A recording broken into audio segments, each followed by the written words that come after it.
Chapter 302. The neutron star armor covered Tawny's body inch by inch. Its smooth curves were tightly fitted to his muscles. Its dark metallic luster and ferocious shape had a very strong Greek style. It exuded a thrilling sense of danger.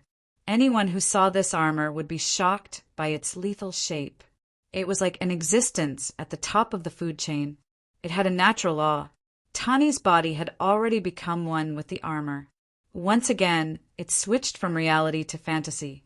His original body had already become an illusion, and the real body he had forgotten, after he recalled the memories he had deliberately forgotten, grasped the key to retrieve his power.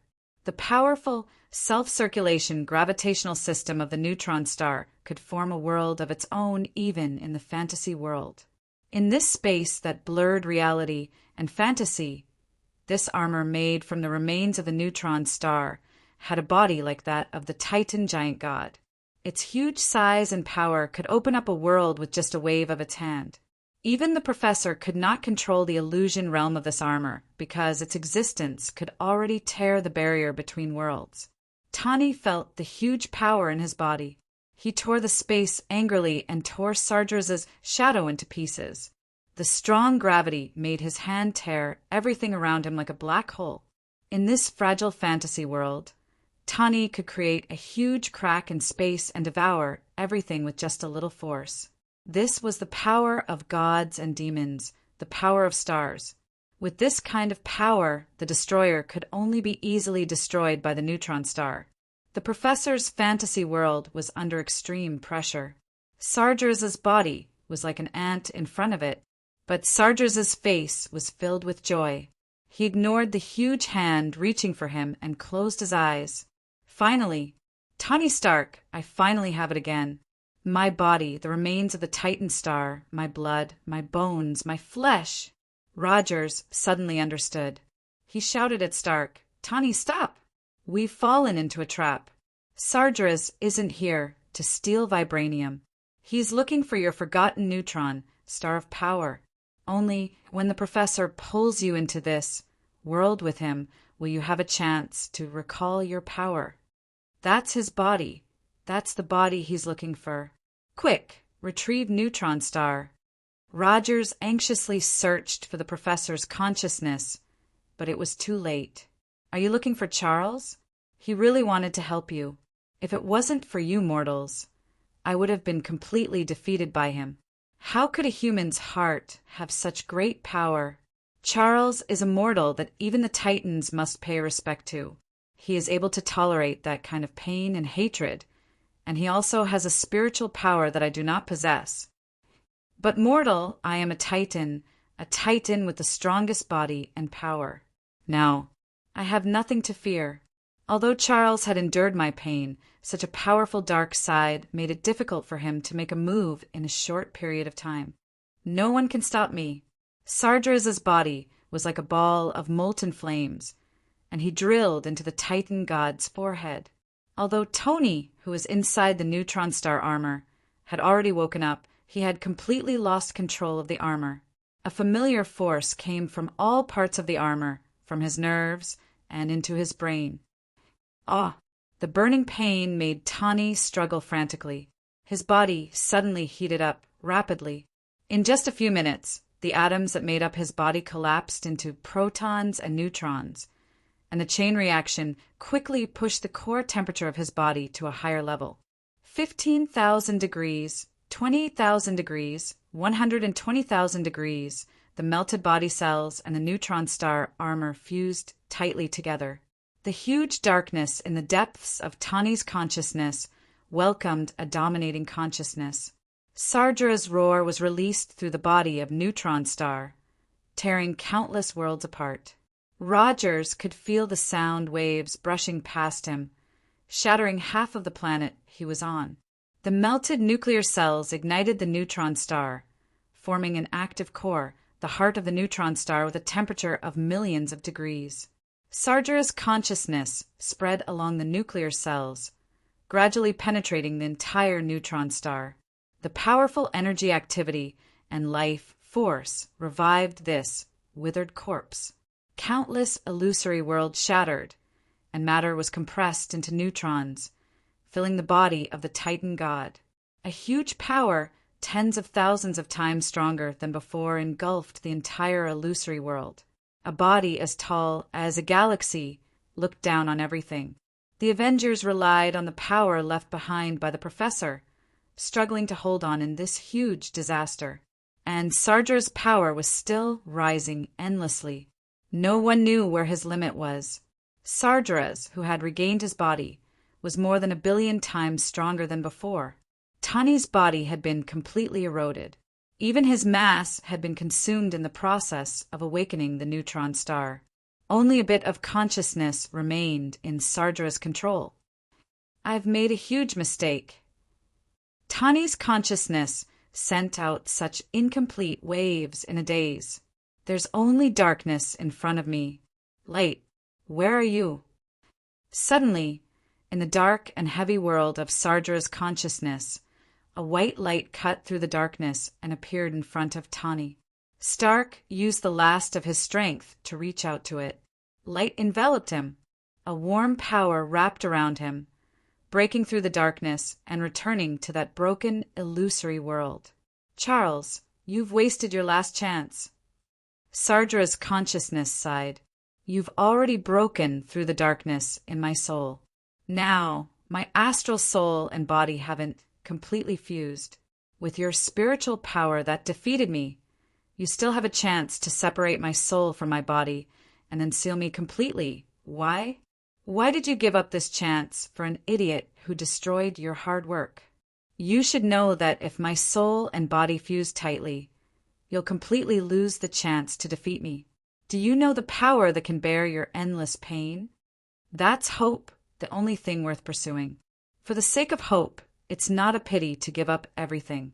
Sardra's, give up the pain in your heart. I hope you can regain the Titan's love for all things. Regain hope. The Professor's voice resounded in Sardra's dark heart. In the abyss of darkness, there was a little light.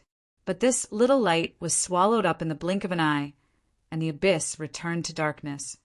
Then let me destroy all of you, Sardra's roared. The Titan's huge body tore the boundary between reality and illusion and broke free from reality. The huge Titan rushed out of the giant ship. His body was thousands of meters tall, and the seawater could only submerge his calves. He stood in the West Sea of the Indian Ocean, and people on the east coast of Africa and the Red Sea could see him. The Africans worshipped the giant in the sea in fear. The Avengers stood under his feet like ants. The Titan's power could tear them apart with just one breath. And even the Professor couldn't reverse such an attack until the essence of their souls. The Professor might be able to resurrect the Avengers when he was in full power, but now that the illusory world was broken, the Professor with his weakened spiritual power could no longer save them. P.S. I just saw a book friend called. Are you willing to add chapters for me? Be willful for once. Add chapters for him. To be continued. Chapter 303. I will conquer this planet. Luo Nen looked down at Earth, which was just inches away from him. The closer he looked at this aqua-blue planet from outer space, the more he found it to be astonishingly beautiful. The warship floated in the air above the waters near the eastern coast of Africa. There was a piece of land exposed to the dry seabed in the middle of the azure sea below. A giant ship was stranded on the surface. Luo Nen pointed at the area and ordered, "Let's land there. I want to turn this place into our colony. Tila Star should be gloriously under the rule of the Empire. The natives don't deserve to enjoy this beautiful planet." Luo Nan caressed the earth through the viewing window. He turned to Korit and said, "We're going to give it a new name. The Tellans are about to die out. This planet shouldn't have any traces of their filth left behind. In the universe, only power is the truth. The weak Tellans shouldn't even have a name under my rule. How can these bug-like Tellans be worthy of possessing a treasure like the Infinity Gem? Wait until I obtain it and resist the invading armies of Earth. I want to build my palace here and control the starfield for me including the nearby Asgardians. Luo Nin clenched his fists tightly. He turned to roar at his soldiers. "Prepare to land! Then destroy the Talon's resistance for me. Tell them that if they don't hand over the Infinity Gem, then I'll kill them all." Luo Nen personally donned his battle armor and watched the ship approach the ground bit by bit. He suddenly discovered a young Talon standing on the giant ship below the ship. The young Talon sized up this majestic ship with curiosity. The seawater swarmed toward the dry land in the middle. But the strange thing was that the giant waves swirled around the giant ship. They didn't topple over and tear the giant ship to pieces. The heavy pressure brought by the ship's anti-gravity system caused the seawater to recede once more. Luo Nan looked at the young Talon, and a cruel smile appeared on his face. If Luo Nan's ship hadn't been in orbit on the far side of the moon 5 minutes ago, they would have been able to see this young native wave his hand and sprinkle out a galaxy, obliterating the surrounding 2,000 kilometers. Perhaps they would have dispelled their laughable desire to conquer this planet. But they didn't. Fate was unpredictable. Sometimes its lack of care would bring about disastrous consequences. Chinong looked at the 2 Kree soldiers in front of him in shock. After they spoke in Kree, they wanted to drag Chinong into the spaceship. Of course, Chinong did not understand Kree, and the 2 Kree soldiers did not care if Chinong understood. Who would care about what a native monkey said? Chinong pressed down on the head of the Kree soldier who was trying to grab his arm. He flipped through their memories and learned their language. "Let go of my head, Terra." "Terra?" Chinong turned around and looked around. Then he pointed at his own nose and asked, "Are you talking about me?" The Kree soldier punched Chinong in the stomach and shouted, "You actually know how to speak Kree native. Looks like we caught a valuable Terra trash." Before his fist could touch Chin-Ang's body, it was grabbed by Chin-Ang's hand. "It's very rude to name another race. I dare say your civilization will regret this for at least 10,000 years. Chin-Ong crushed the bones in his palm, ignoring the Kree soldier's crazed cry as he whispered in his ear, "Do you know how terrifying this place is? As the first Kree I've met, I have to tell you a piece of unfortunate news. Welcome to the graveyard of civilization, the experimental field of the apocalypse, the origin of all nightmares in the universe. This is Earth." Then, Chinong gave him a special welcome from Earth. A force of 100,000 magnetic fields hit him head-on. The strong magnetic force turned the Kree soldier into atoms. With great inertia, he crashed heavily into the spaceship behind him. A huge gap was opened in front of them. "I'm from Earth." Chinong sighed. "Extraterrestrial invaders who haven't learned their language well. Do you understand the meaning of this word? The planet I'm standing on has been invaded by countless alien races in billions of parallel worlds. N times N equals to positive infinity. Even if it's just the Earth of this world, the number of dead alien corpses here can circle the Milky Way 3 times. The existence born here is the most terrifying disaster in the universe." Ignoring the other Kree soldier, who was clearly scared silly, Chin-Ong walked toward the spaceship that was paralyzed on the surface of the sea. He followed the path his fists had cleared and easily arrived at the Kree battleship. Luo Nan was in the middle of searching for information on this planet when he heard a loud noise come from the outer shell of the warship. Intense vibrations came from beneath his feet, and the terrifying force of the impact nearly split the warship in 2. Countless fragments of armor and damaged parts shot out in all directions, paralyzing the entire warship's power system. Luo Nan rushed toward the damaged area of the battleship. "What's going on? Who are we under attack?" "Karaf!" A vague voice came from the communication device in his ear. "Attila is rushing over. I'm going to stop him. Buzz, this place is dangerous. Buzz, they're all dead. Leave, leave, leave." There was a long blank time in the communication device. Just as Luo Nen came to the gap, Karatha's last words came. It's too late. A bunch of trash. Where is the enemy? Luo Nen opened the door to the string bridge and shouted angrily. But he soon stopped because he saw the Tila native who had just stood on the giant ship, standing in the passage and looking back at him. At Chen Ang's feet, there were Cree corpses one after another, evenly extending from the end of the passage to the door. These soldiers' expressions were horrified, but there was no trace of other injuries except for the fatal wounds. Even the way they fell was very neat. Looking at the situation, they were almost slaughtered without any resistance. Luo Nan, Chenong asked, "Who are you? Did Star-Lord tell you my name?" Luo Nan, the accuser, looked at this inconspicuous Tila and instinctively responded with caution. He glanced at the corpses on the ground and seemed to understand something. He sneered. "You stole the power of my gems?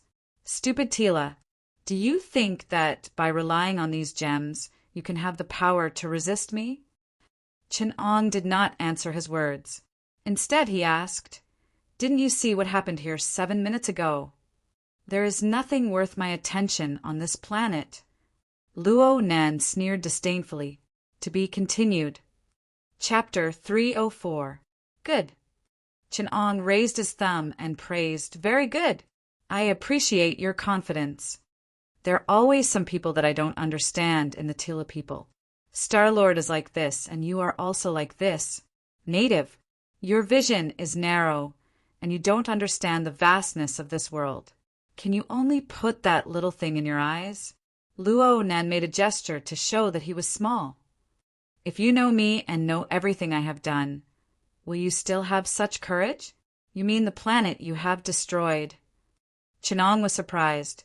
He said thoughtfully, "It seems that your old enemy, the planet of the Xander people, only has a population of 10 million. The number of people who die on our planet in a year is more than that.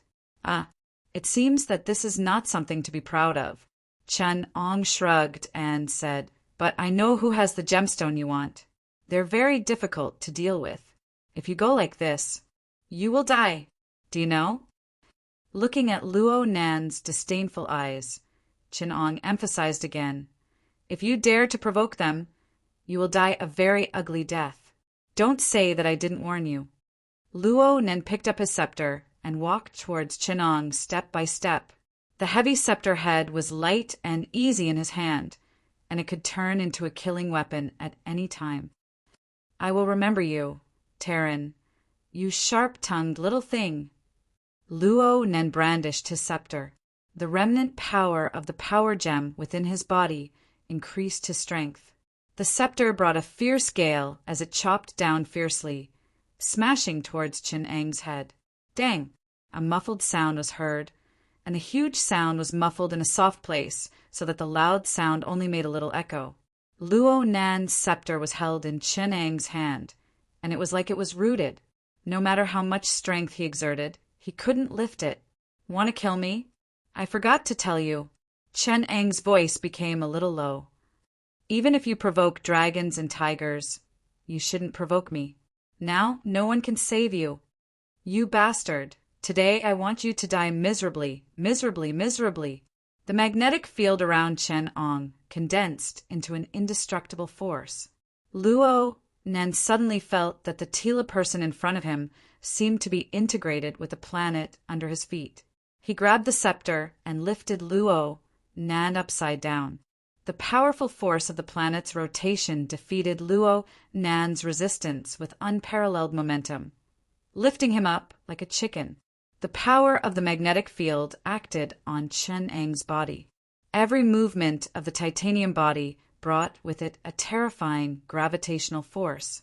Luo Nan felt the pressure, but he still said indifferently, "Native, dirt my ass." Chenong swung his scepter and fiercely smashed Luo Nan against the wall. The enormous force caused the alloy wall to distort. Luo Nan's internal organs were about to be jolted out from Chenong's smashing. Luo Nan roared in a daze, "You dare!" Chenong grabbed one of Luo Nan's feet and smashed him to the wall.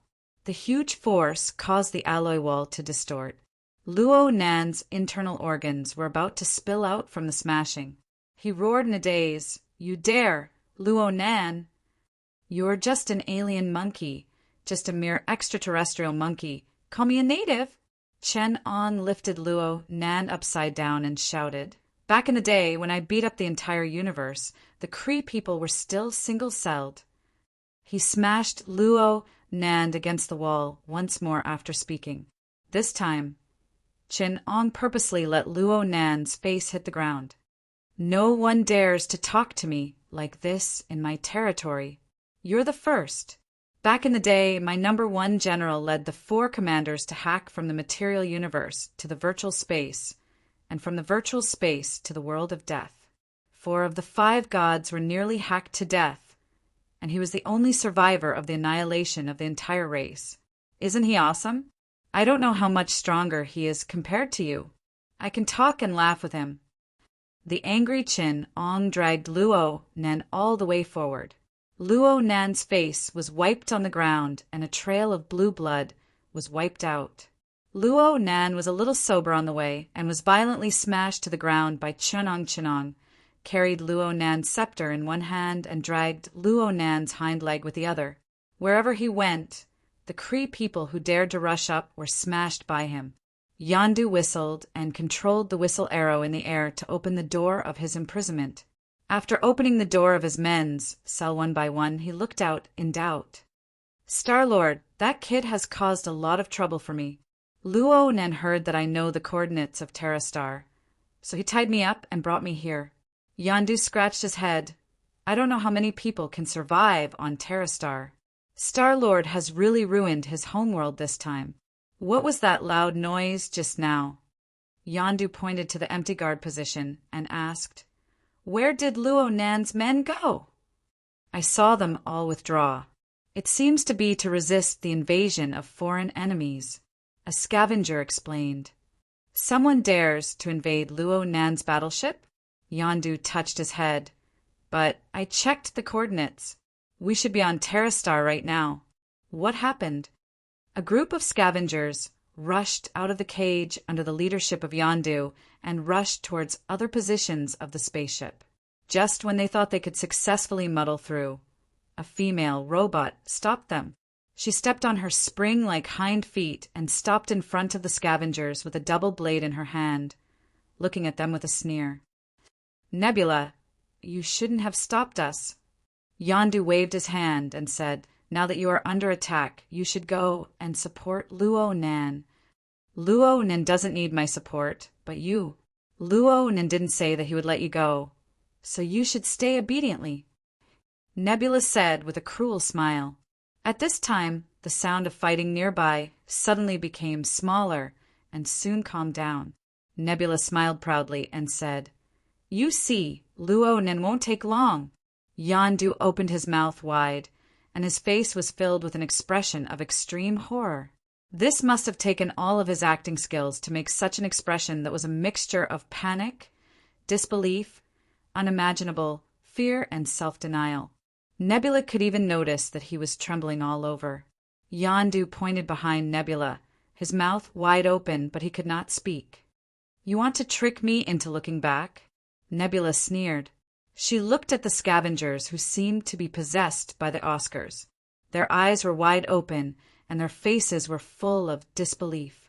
Their rich expressions and three-dimensional performances made Nebula almost believe it. "But I won't be fooled," Nebula said as she quickly glanced behind her.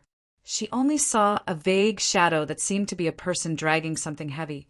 Nebula stared at Yondu and whispered, "What's behind me?" Behind Nebula was a horizontal passage, and she was standing at the intersection of the cross passage. Yondu opened his mouth with difficulty and whispered in a trembling voice, "Don't look back!" "Are you serious?" Nebula couldn't hold back her doubts and asked. Yondu and all the scavengers behind him nodded their heads in unison, their expressions determined. Nebula could only stand there stiffly until she saw 2 blurry silhouettes reflected on the ground in front of her. One was a human figure that was paralyzed on the ground, and the other was being dragged on the ground by a figure that was not very tall. The figure was also carrying something that looked very much like Luo Nan's scepter. Nebula didn't dare to imagine it. She stood there quietly, like a robot that had really broken down. She even cut off her nerves and let her body stiffen naturally. When the shadow was far away, she heard Yondu, the scavenger opposite her, squeeze out a name with his teeth. Apocalypse. No. It's the Creator. It's the Creator. The Creator who created the Apocalypse, the master of the 4 horsemen, is almost exactly the same as his statue. When I was excavating the ruins on Terrastar, I saw traces of the Apocalypse. In the murals of the previous civilization, Atlantis, they inscribed the statue of the Creator who created the Apocalypse and gave his name to it. Yondu was shaking like a sieve, and the scavengers behind him were also scared out of their wits. The Apocalypse really looks like him.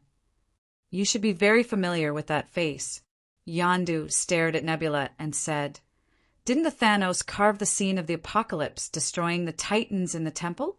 If you see him, you will definitely recognize that face that looks like the Apocalypse. There's no doubt that that is his father." "I don't know." Nebula was almost scared to tears. She suddenly said, "I just saw a vague shadow, and my subconscious drove me to turn my head. Oh my God, is this universe going to end?" To be continued. Chapter 305. Nebula and the others felt Chun-Ong dragging Luo Nan, who was like a dead dog, away whistling. Only then did they dare to relax. At this moment, they didn't care about any disputes. They just wanted to leave this terrible place as soon as possible. Yondu took the scavengers and fled quickly, and Nebula was still running in front of them. Yondu looked at the woman who ran as fast as a rabbit and couldn't help but shout at her, "Hey, aren't you going to save Luo Nan? You know, without this spaceship, we can't leave Terrastar anymore. Terra's own spaceship can only sail within the planetary system." Nebula turned to him and said, "I never pay for other people's stupidity. If Luo Nan dies, it's no big deal to change the boss. But if you leave like this, you'll have to stay with him on the same planet for the rest of your life." Yondu's words hit Nebula's soft spot at once. Seeing that his words had an effect, he quickly added, "Terrastar is a backward planet. You can't leave this galaxy. Do you want to live in this shadow forever? Do you want to do that?" Nebula said with a gloomy face. Yondu cracked his mouth and said, "Cooperation. I know where the parking space of the dead spaceship is." Nebula immediately understood Yondu's meaning. "And I know the route to leave Terrastar, especially the route suitable for this kind of small spaceship. Without me, even if you get the spaceship, it will only crash in the universe." Yondu also had something to rely on. But cooperation is not limited to this. Yondu smiled and said, "This is just a necessary condition for our cooperation, the basis of our mutual trust. Because only by cooperating can we leave here. I have controlled 2 dead spaceships to land in the nearby sea. What do you want to cooperate with?" Nebula was also very interested in this. Yondu smiled mysteriously. "I want to do the biggest job in history. Don't you also want to gain power? Nebula, you have a very strong ambition. Our goal is the same. I know a lot of rich people who are interested in power. They have wealth that you can't even imagine." Nebula added, "What is Luo Nan looking for on this remote planet?" Yondu stared at Nebula and said greedily, "Is it a power gem?" Not only that, there were also mind gems, spatial gems, reality gems, and soul gems. There are 5 of the 6 gems here. Each of them possesses unimaginable power and is one of the most precious treasures in the universe. And I heard that the glove that can control these 6 gems is also here. The greed in Yondu's eyes was almost uncontrollable, and he asked in a low voice, "Where are they? Who has it?" "How would I know?" Nebula was surprised. "I just arrived on this planet. If we knew this planet like the back of our hand, would we need to kidnap you to get your coordinates? Would Luo Nan encounter that terrifying existence again? How would I know that this planet is so dangerous? We just got some information through the Asgardians' spies.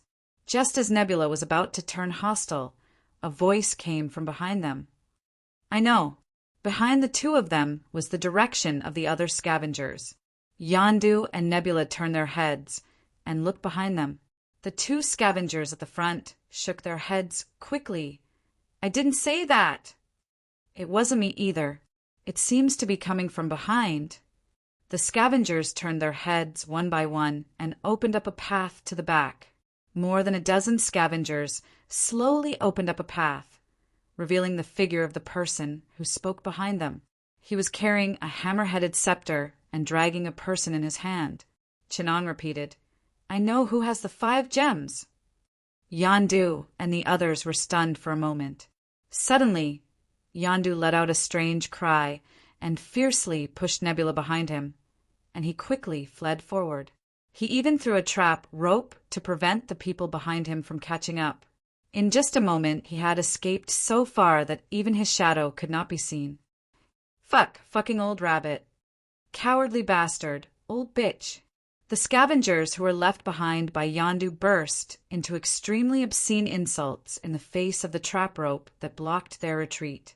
Their obscenities poured onto Yondu's head like a tide.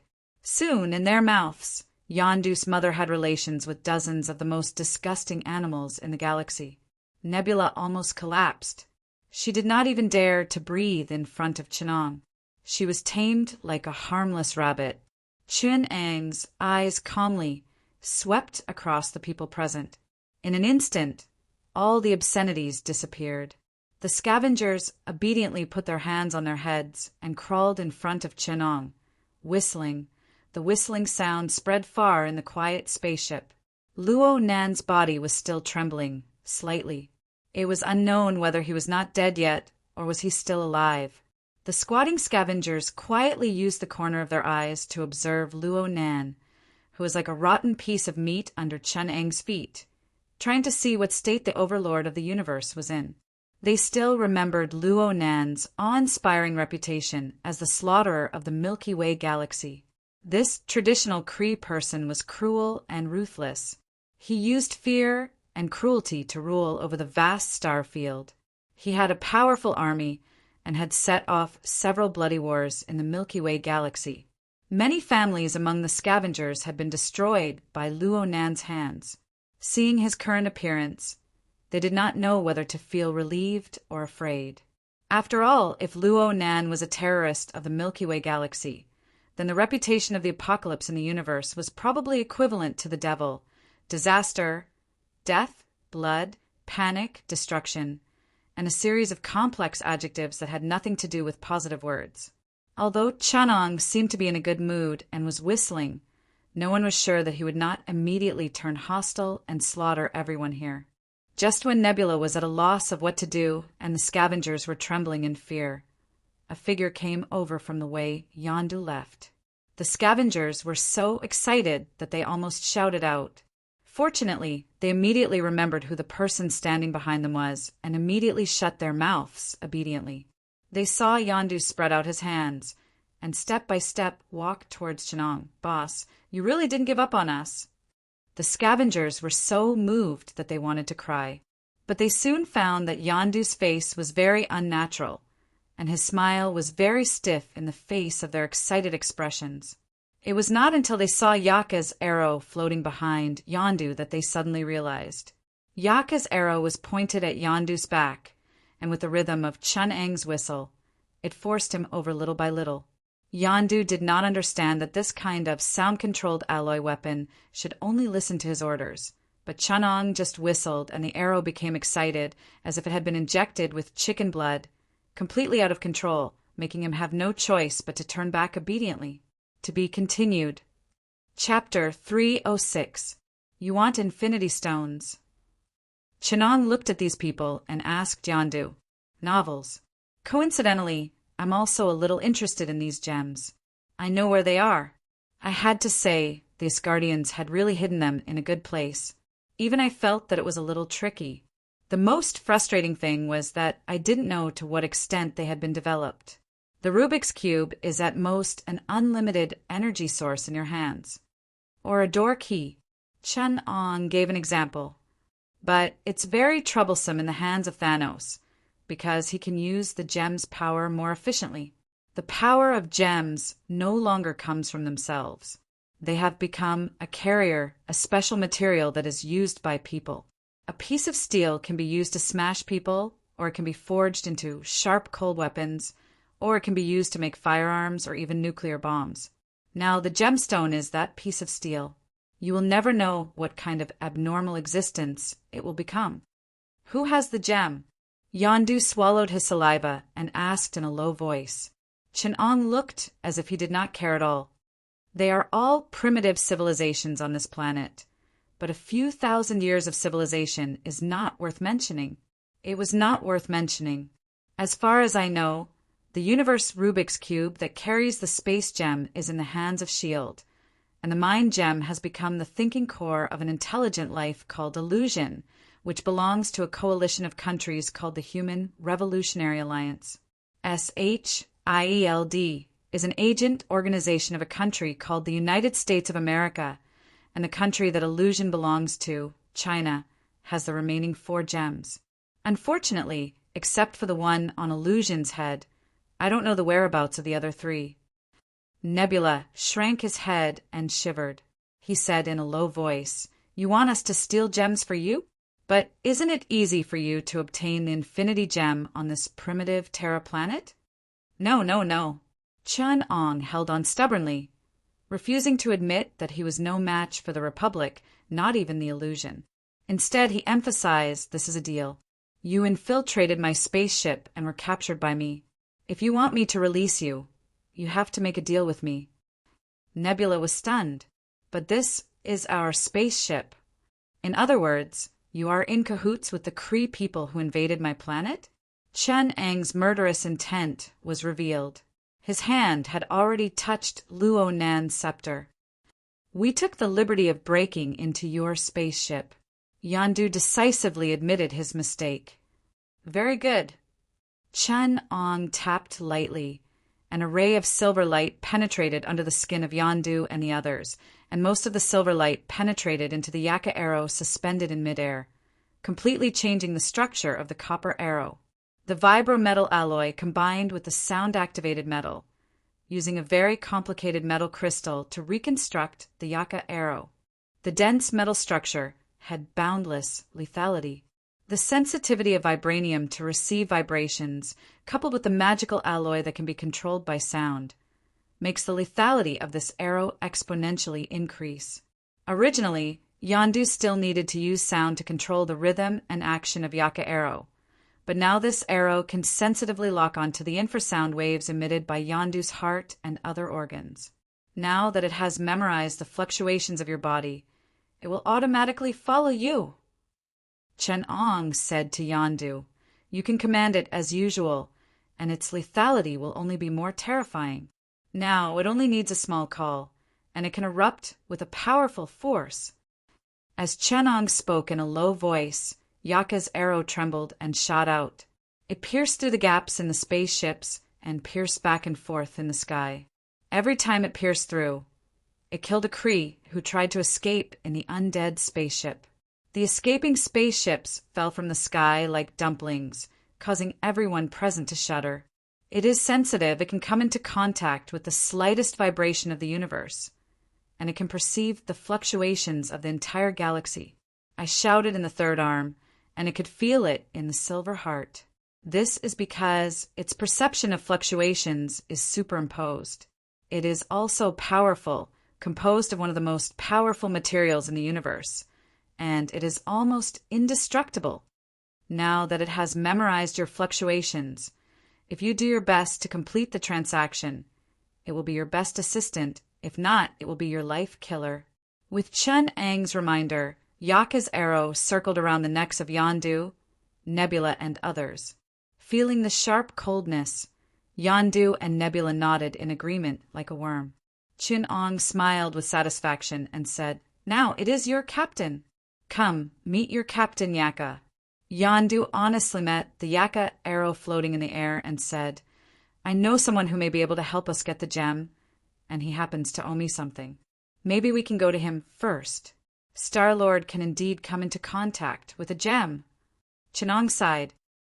This may be the only infinity stone you can possibly get. Yaka, it's up to you. The Yaka arrow in midair nodded its arrowhead and trembled twice, solemnly.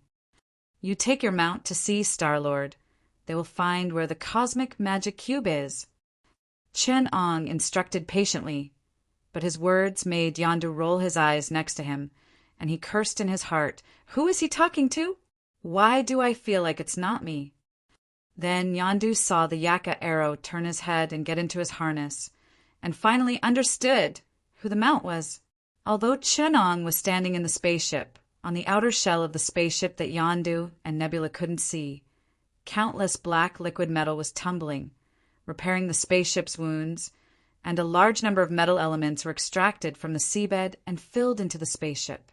At the same time, Chen-Ong was still paying attention to the changes in the giant ship under his feet.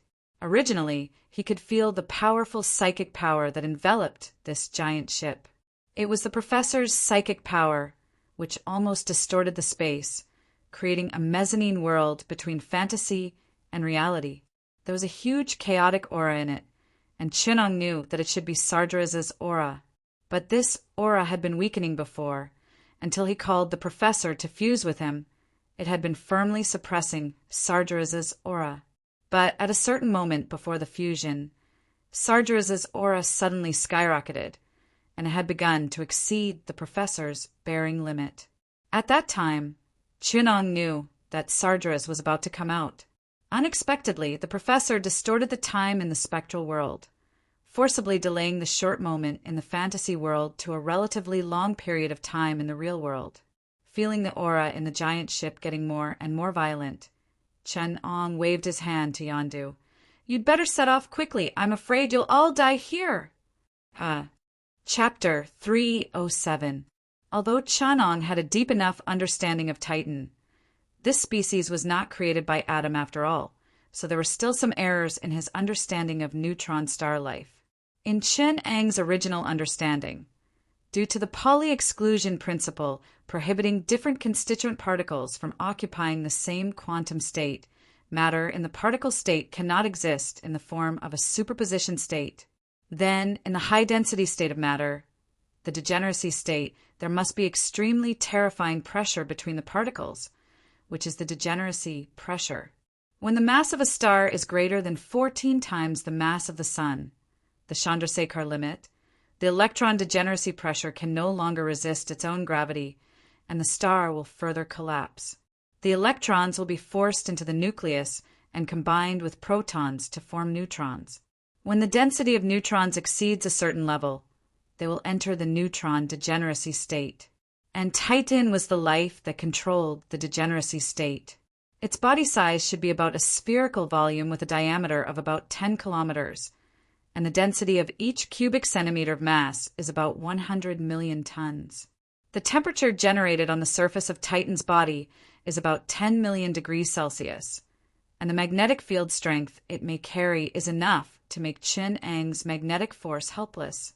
If Tani really courted death and used the complete remains of a neutron star to build his battle armor, then the existence of this power alone would be enough to destroy the entire solar system. But now the situation was worse than imagined. Neutron star, tri-state battle body, this is trying to kill me. Chen-Ong gritted his teeth as he looked at the giant ship. The trace of gravitational waves revealed inside made his face pale. Yandu was a little curious and wanted to test it out. After all, although the legend of the apocalypse was terrible, he didn't feel how cruel and powerful Chen-Ong was except for Luo Nan, who was beaten like a dead dog. This seemed to be different from the legend. Although there were not many powerful existences in the universe that could beat Luo Nan, there were still quite a few. If Chen-Ong was only at that level, then they had more choices. After all, this kind of power was still terrible for them. But compared to Thanos, it was hard to say who was stronger and who was weaker. Yandu asked cautiously, Master, what is this power that makes you not have the confidence to protect us? This kind of power should not exist on this primitive planet. As if worried that he had said the wrong thing, he added, I am not saying that, Master. Your power is not great enough. But I am worried that it will affect our search for gems. What power? Heh. As if seeing through his thoughts, Chen Ong sneered. Fusing Death Stars as armor, wielding gamma ray storms as robes, using neutrino waves as scarves, and wearing supernova storms as cloaks. How much do you understand about this power? You know nothing about this power. The Death Star refers to the Titan's core, the neutron star core. It represents the neutron degenerate state of the neutron star, which is also the stable state of high-energy matter. The gravitational pressure and degenerate pressure are equal. The matter that forms the Titan's body is stable, allowing them to exert unimaginable power. This is the strongest power that you can imagine in the material world. The supernova storm is another of the 3 neutron star states, which is the fusion state or decay state. It refers to the state in which protons and electrons undergo electron capture reactions in the supernova explosion and protons and electrons fuse into neutrons. It also refers to the neutron degenerate state matter that loses gravity and explodes to form free neutrons. The free neutrons then decay back into protons and electrons. It is the moving state of Titan and has the powerful energy to erupt a gamma ray storm. Chen Ong sneered. It only needs one look to crush you. Yondu and Nebula really can't understand this power. After all, for them, neutron stars are just a special kind of celestial body and almost no one can see it. They can even imagine how terrifying this kind of celestial body would be if it had consciousness. After all, they lack an intuitive feeling. Only Chenang's last sentence made them a little uneasy. It can kill us with just a look? Nebula was a little indignant. Chen Ong glanced at them and said, Not kill, but crush you like bugs. I don't think you can leave a whole body under the bombardment of neutrino waves. By the way, I forgot to tell you, this Titan is a pulsed neutron star. Its eyes are pulsed waves, whether it is radiation, photons, or electromagnetic waves. It can crush you 100 times. The reason why I emphasize neutrino waves is to prevent you from having delusions beyond your own abilities. Even if you are 10,000 times stronger, you will still be crushed by neutrino waves. Imagining the scene Chenong set in his mind, Yondu and others couldn't help but shudder. There's so many perverts on this planet. Which bastard told me that Terra Star is just a primitive planet? Nebula was aggrieved and frightened. She stared at Yondu and others fiercely and lowered her voice and asked, This is the backward, primitive planet you said? What did you find on this planet? I don't know. When I brought Star-Lord back from Terra Star, the humans here had just landed on the moon and they couldn't even find us. I found some ruins here, but they have been abandoned for a long time. I didn't know it was so dangerous here. Yondu felt very innocent. Nebula asked, Are you sure? The Terra civilization is not out of the norm, so this kind of problem won't happen again. No. Yondu patted his chest and said, They don't have the slightest resistance. Chenong, who was next to him, smiled sinisterly, and no one knew what he was thinking. When the surrounding space became more and more strange, the professor's psychic power could not control the overflow, distorting the surrounding void into a strange state, and Yondu and Nebula really felt that something was wrong. They saw with their own eyes that some changes had occurred in the surrounding scavengers, and some redundant organs representing power, even spirit and bloodline symbols appeared on those scavengers. Chen Ong explained, This is psychic image transformation. Now there are some changes in this space, so that the spiritual level that you originally could not affect the reality is reflected in reality. Chen Ong drew a circle of about a few dozen kilometers outward and said, In order to prevent Titan from destroying this planet, someone projected their spirit into this space, making this place in a relatively isolated state. In layman's terms, we are in someone's dream, but his dream includes the whole world. Looking at her reappearing fleshly body, Nebula asked in a trembling voice, Whose dream is it? The apocalypse. Nebula and Yondu froze for a moment, and it was not until Chun-Ong spoke again that they came back to their senses and looked at the changing environment around them with fear. Chun-Ong smiled slightly and said, "Now you can't leave even if you want to. Stand far away. Maybe you still have a chance to survive." Watching the space where the giant ship was expanding little by little, a powerful aura leaked out from the cracks that appeared from time to time in the surrounding void, oppressing the surrounding space to the point that it almost collapsed. Traces of golden flames seeped out of the cracks, from time to time on the edges of the cracks. Looking at the pure power without any impurities, Yondu and others couldn't help but feel instinctive fear and despair in their hearts. Suddenly, a gap the width of a person split open in the middle of the cabin, and several figures fled out of the gap. The leader was dragging a body and holding a round shield with star stripes on it. He looked back anxiously. The rest of them were also injured. It was as if they were being chased by an ancient monster. They only hated that they couldn't escape fast enough. Yondu and Nebula huddled in a hidden corner of the cabin, and Chun-Ong didn't even look at them. He stepped out of the spaceship, holding a long sword upside down, and a trace of vast, desolate aura suddenly emerged from his body. The surrounding magnetic field fluctuated violently, and a trace of lightning drilled out of the void and stuck to Chun-Ang's feet. Across the space, a giant with a height of thousands of meters and Chun-Ong looked at each other silently, and the fighting spirit in their eyes almost burst out. In midair, a magnetic particle condensed to the extreme, and the magnetic field of the entire solar system rubbed against each other, and tens of billions of powerful electric energy brewed between them. Violent and countless lightning brushed past Chun-Ang's body, turning this space into a thunder hell. Powerful neutrino waves rushed towards Chun-Ong, but were silently dissolved by the resonance field that enveloped him and connected the entire universe, the Milky Way and the Earth. Chapter 308. Darkness, Mysteriousness, Loneliness, Hatred. A powerful and deep and lonely aura enveloped this space. The dark, golden Titan's giant foot broke through the air and went straight into the world.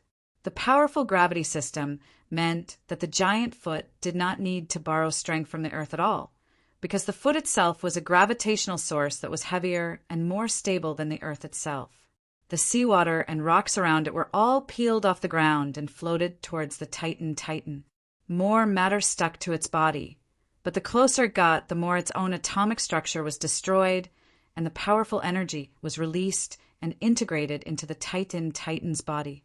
This huge gravitational tide, even Yondu and others hiding in the spaceship felt a huge pulling force at the moment when the gravitational tide peeled off the matter.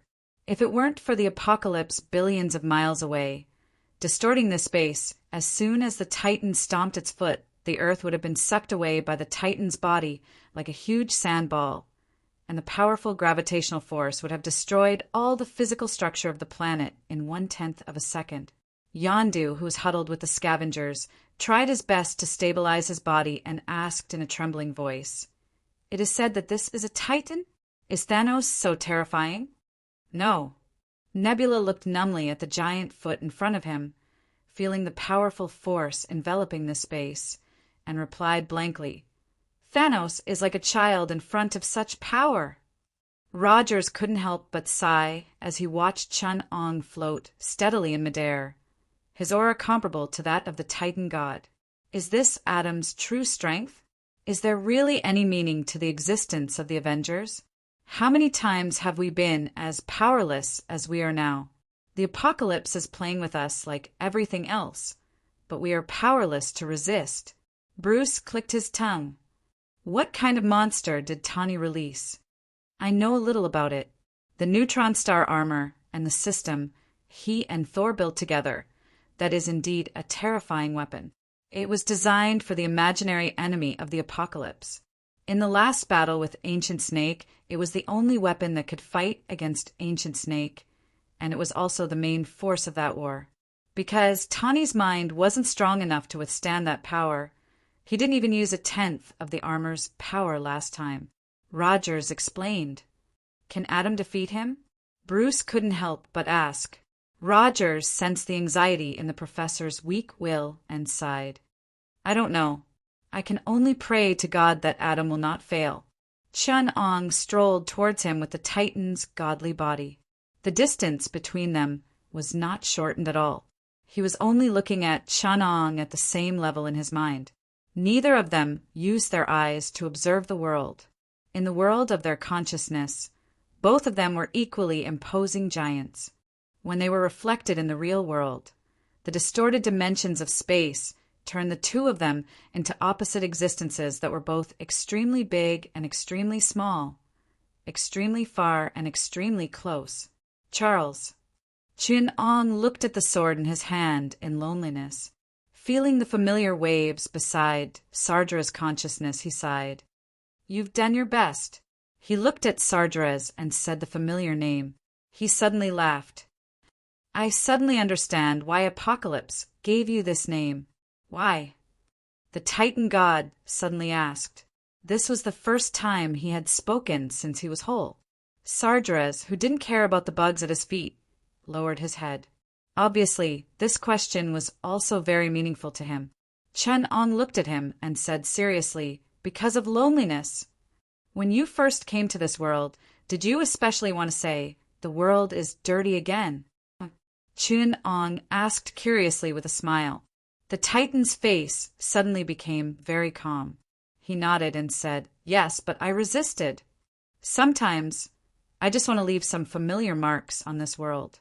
Not to play with you, but to remember the past. Chun-Ong raised the sword and looked at the elegant and simple shape of the sword. He couldn't help but let go of something that had always been in his heart. He felt the same loneliness as Apocalypse. He whispered the poem, and the sword in his hand swung out. Alone in a foreign land, a stranger, the vibrating gold sword turned into a long rainbow and pierced through heaven and earth.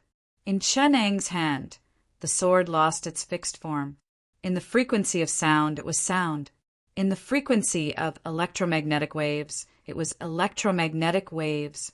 In the sky, the sword's aura spread across the sky. In the wind, the sword's sound was clear and melodious. In the ground, the magnetic field was as sharp as the sword's, while it was an invisible and intangible gravitational wave. It was an invisible and intangible matter wave. It was a formless and intangible photon wave.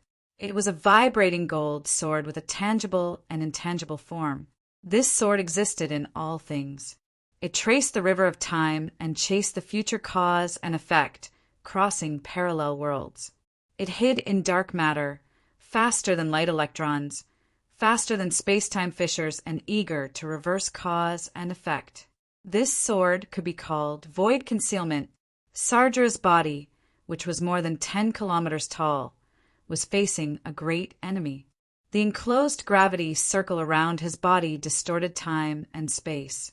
Chun-Ang's sword, which was as small as an ant, actually gave him a feeling of impending disaster. Compared to his body, the sword, which was as small as a toothpick, exuded a sharp aura that could cut him in half. On some levels, it might not be able to hurt him, but in the virtual space, in the spiritual world, in the universe of quantum entanglement, and in the fluctuating tides of vacuum, the omnipresent sword had a fatal power. The sword hid in the void and was omnipresent. He had to block this attack in all its forms, and the complete sword was the void concealment sword that encompassed all forms.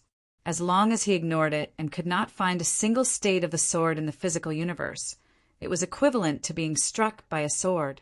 Whether it was in the upper reaches of the river of time, when tracing the origin of Sardra's neutron star, a light sword at the most critical point caused a supernova explosion to produce other possibilities, or reversing the scale of reality in the virtual space, ignoring the relative relationship between space and size, and cutting the doll-like Sardra's with one sword. They were all terrifying states that could threaten Sardra's. This sword isn't bad. Sardra's rose, perfectly round as one. He penetrated his self through all levels. His hands folded into a strange mudra, and the majestic body of the Titan god suddenly emitted a feeling of perfection, seamlessness, compassion, and enlightenment. In Chen-Ong's eyes, the Titans, who were originally scattered in dozens of different levels and different spaces, suddenly collapsed as one. From his physical body to his shadow, the quantum entanglement, dark matter, antimatter, and the microscopic world, the different levels and states of Sargeras suddenly merged as one, like King Kong. Even if your sword hides in the void, I am the only one. With a mudra in hand and a compassionate expression on his face, Sargeras was like a god and a Buddha. No matter how sharp Cheneng's sword was, it turned into a spring breeze and the unshakable King Kong. Chen-Ong vaguely heard a clear yell. Buddha's palm, first style, heaven and earth. I am the only one. Heaven and earth were perfectly round as one. Chen-Eng's sword didn't work. He suddenly retracted his sword and looked at Sargeras in a daze. He spat out a mouthful of blood. He said ferociously, "Apocalypse, you're ruthless." Chapter 309. Chen-Eng's sword energy has exceeded the limits of what the Avengers can perceive, and only Bruce, who is on the verge of transforming, can see a little bit of it. But this kind of sword light, which is beyond the general concept of speed, is useless in front of Sargeras. At this moment, Yondu did not have the lofty sentiments and ambitions he had before. He was hiding in the main control room of the spaceship with the strongest protection, and his heart was horrified. He no longer had the slightest thought of going against the two monsters. Terra Star is too dangerous. I want to go back to the Silverheart district. Although the dispute between the Kree and the Chandrins is dangerous, and the war between the Klee Empire and the Skrull is terrible, it is not as terrible as the planet of Terra. Inadvertently looking up, Yondu saw that something was wrong with Nebula not far away from him. Whether it was opening her mouth, shouting, or the change of expression, it was as if she was half a beat slow. In my lifetime, I never want to come to a place like Orion again. There's something wrong with your state. Nebula heard a series of sounds like a chain gun, and then saw Yondu suddenly turn into a shadow, then get slower and slower, and finally walk in front of her.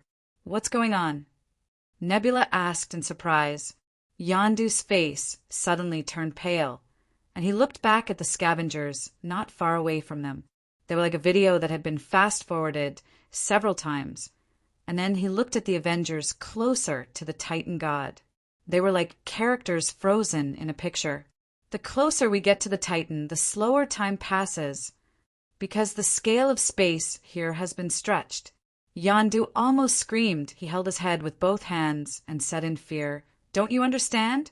The body of that Titan god has a very strong gravitational force, and near his body, the scale of space is shortened.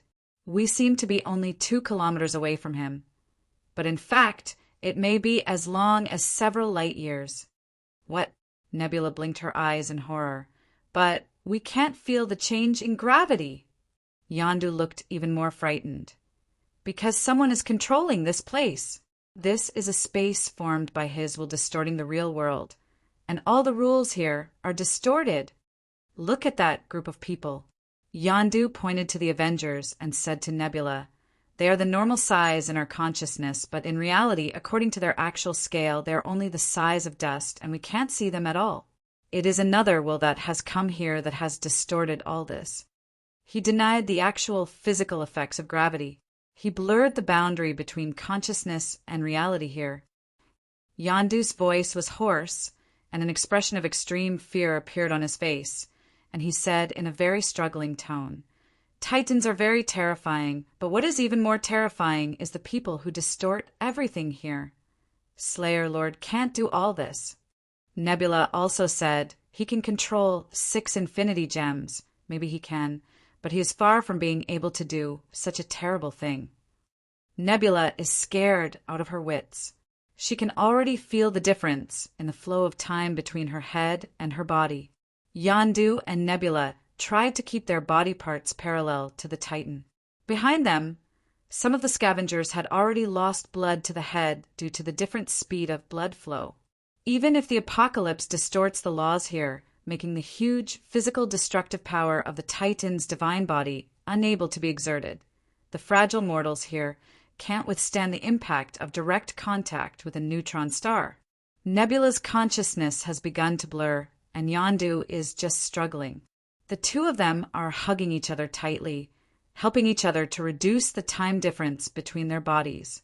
On the spatial scale, their bodies exist in the state of consciousness, so they are not affected by the spatial scale and shrink, but in terms of the sense of time, their consciousness can't eliminate the pressure brought by the chaotic flow of time outside. "Mom, I want to go home," Nebula cried in a trance. Among the Avengers, except for Bruce, who has transformed into Hulk, the consciousness of the others has also fallen, and the impact of the chaotic sense of time on their perception is only immune to monsters like Hulk, who are completely obedient to their instincts. The Professor's consciousness is connected to Hulk's, helping him to stay awake. Because they are relatively far from the center of the battle between Chin-Ong and Sardras, the time flow they see is hundreds of times faster than where Chin-Ong is, but even so, they can only see a silver sword shadow. Revolving around the center, Sardras, who looks like a giant of more than 10 meters tall. And from Chen-Eng's point of view, the world is completely different. His speed doesn't slow down, but the scale of space around the Titan's body can be said to be very close.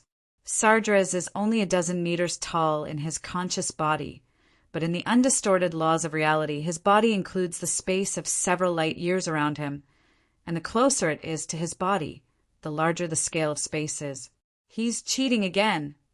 Chin-Ong is already extremely angry.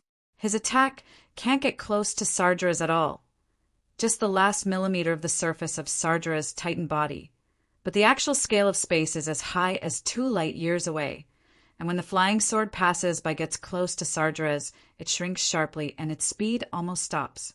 The reason is actually very simple. The further the distance between two objects on the surface of Sardras' body, the actual scale of their actual distance will increase to an exaggerated scale.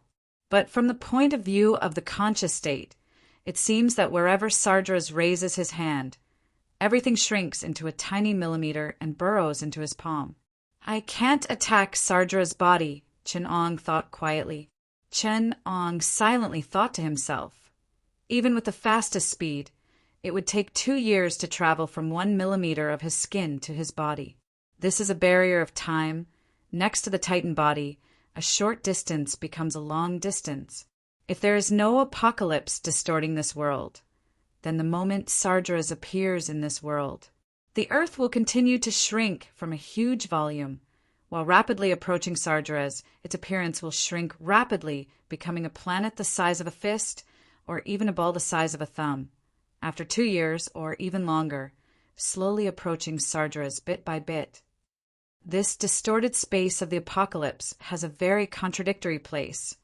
On one hand, from the point of view of the conscious state, the distance of space does not exist to my consciousness, so in my view, Sardras is only a dozen meters tall.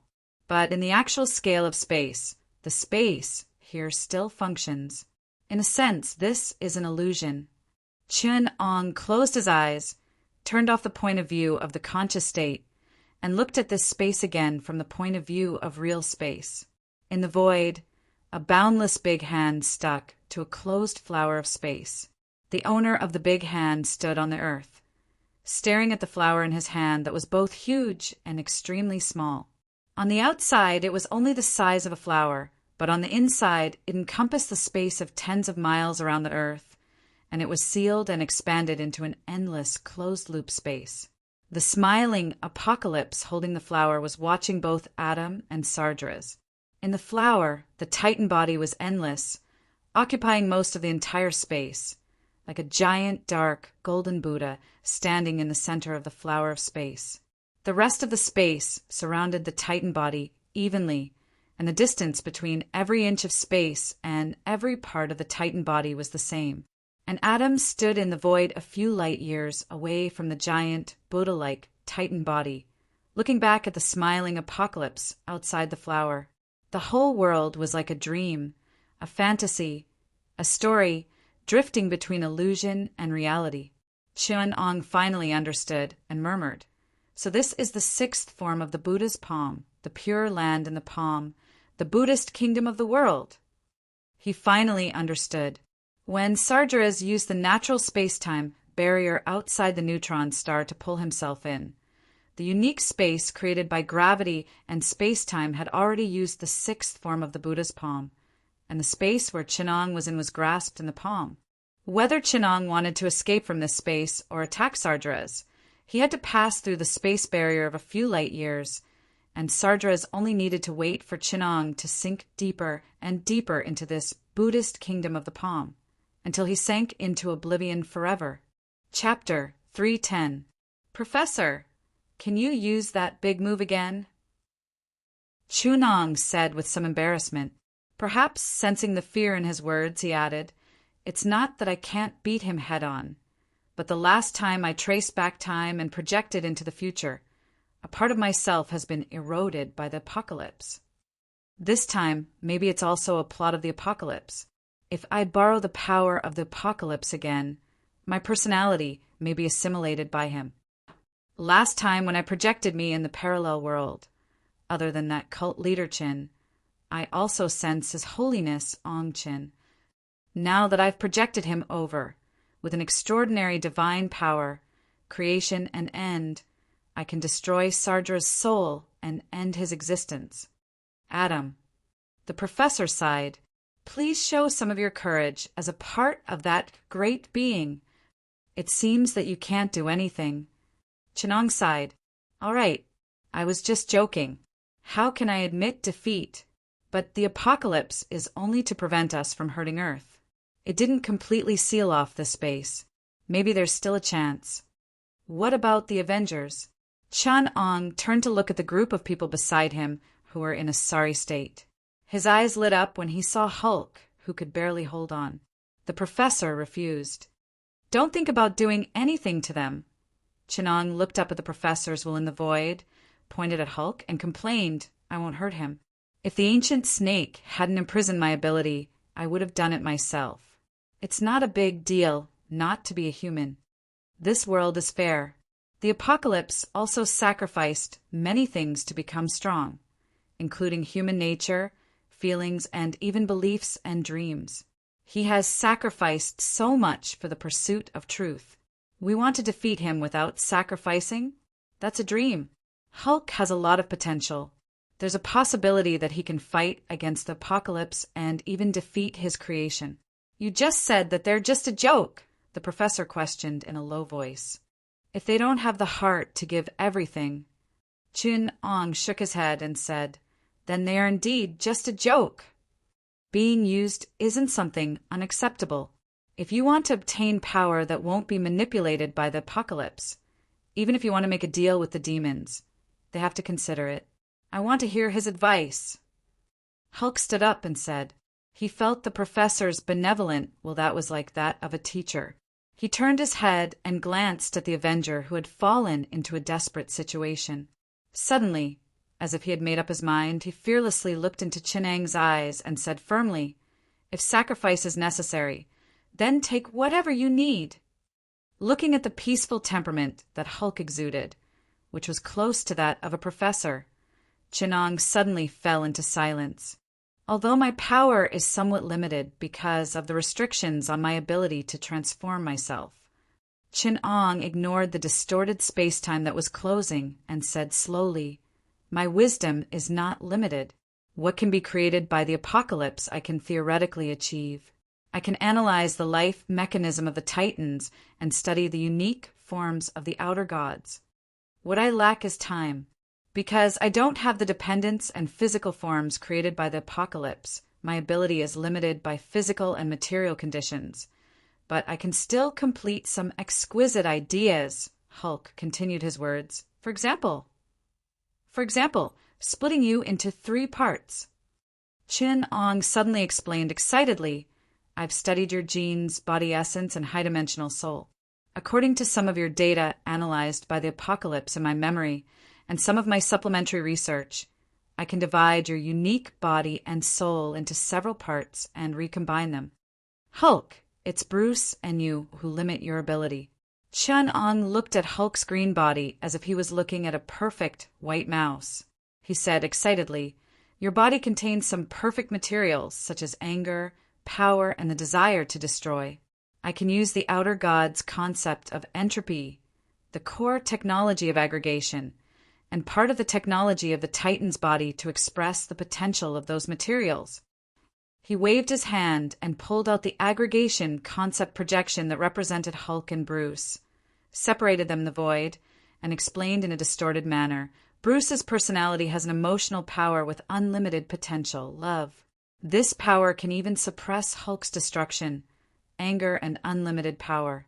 As we all know, only one powerful power can control another powerful power. So, Hulk, the power of Bruce in your body has been seriously underestimated. These two powers not only don't help, but also suppress each other and limit your potential. There are two kinds of materials in Bruce's heart. One is anger and hatred caused by childhood shadows, and the other is love. We can use it. Because the power of love is not stable enough, my suggestion is to distort this emotion and mold it into another emotion. Hatred. From love to hatred. I'm very familiar with how to distort this emotion. Please believe me, and please believe in the technological strength of the apocalypse. If you can help, Professor, then it's foolproof. According to my calculations, just the hatred part alone is no less powerful than Sargera's."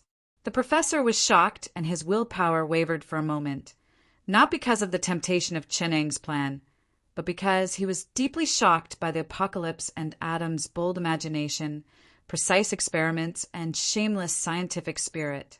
On the other side, Chun-Ong was still promoting his experimental plan.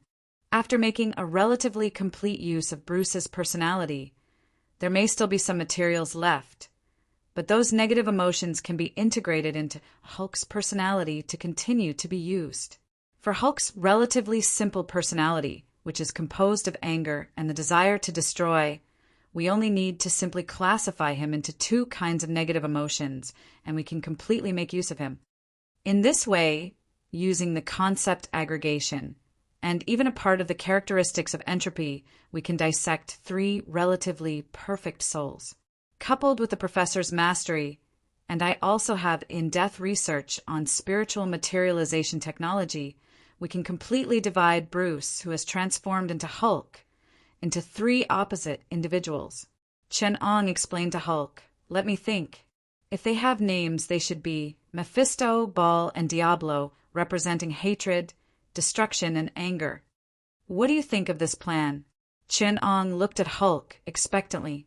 He unfolded the design plan of dissecting Bruce's soul, emotions, and concept in front of Hulk, so that he could completely understand the whole process of being divided and recombined. In Chun-Ong's view, this was full of sincerity. There were not many lab rats in this world who knew what kind of experiment they were being used for. But in Hulk's view, this made him tremble, afraid, and angry. And Chun-Ong was still revising some parts of the design plan. He added, "It may be a little hard to accept. Sometimes you will wonder if the divided you is still yourself. I should add a fusion function to ensure that they can recombine back to your original personality under certain conditions, without affecting and even more efficiently using your power. If that's the case, then the recombined personality should be called Bruce Hulk, Diablo Bruce Hulk." Chapter 311. Although the design drawing only had a rough direction and no specific experimental design, the most precious design ideas could already be displayed in front of everyone. Not to mention the various ingenious and anti-logical design ideas. Just the revealed feasibility was enough to shock the professor and Bruce speechless. At least with Bruce's scientific literacy, he could not see any problems. But the problem was that he could not see any problems. The professor firmly rejected it without hesitation. "I won't let my students do this kind of thing. In this plan, I don't find that you treat him as an individual or a person. I only see absolute rational analysis and cold and ruthless data. Yes, you seem to have maintained the integrity of Hulk. But that kind of integrity is as an object, as a system, not as a person. Adam, This makes me wonder if you still have human nature." The professor questioned excitedly. "It has nothing to do with human nature. To be honest, as an experimenter, I don't pay attention to what you call human nature. If this is considered to be dehumanizing, then I have already been dehumanized dozens of times. When have we not changed ourselves in our search for the truth? Holding on to the attitude of retaining human nature and preserving oneself will only turn oneself into a fixed frame of the past. In my opinion, this kind of idiot who doesn't change, doesn't move, doesn't progress, and lives in memory and human nature is the one without human nature. In my opinion, yes, Hulk may become something else. He may be cold and ruthless, dehumanized, and his emotions and rationality are distorted in the transformation. But so what? Who hasn't experienced it? Your perspective is still in a low latitude in the mortal period. If you trace back time and cross the past and future, you will find that he has not changed. If your consciousness covers all parallel universes, omniscient and omnipotent, you will also find that he has not changed. This is just a future, a possibility. For you, memory is not important as long as the past exists. Even if you trace back to the great existence behind you, you don't even need the past. But for us, memory and emotions are everything we have. It is us. You can propose all the paradoxes to prove that we are constantly killing our past selves, but for the present, I exist." The professor said sadly, "You and Apocalypse stand too high. You have forgotten everything that is most precious as a mortal."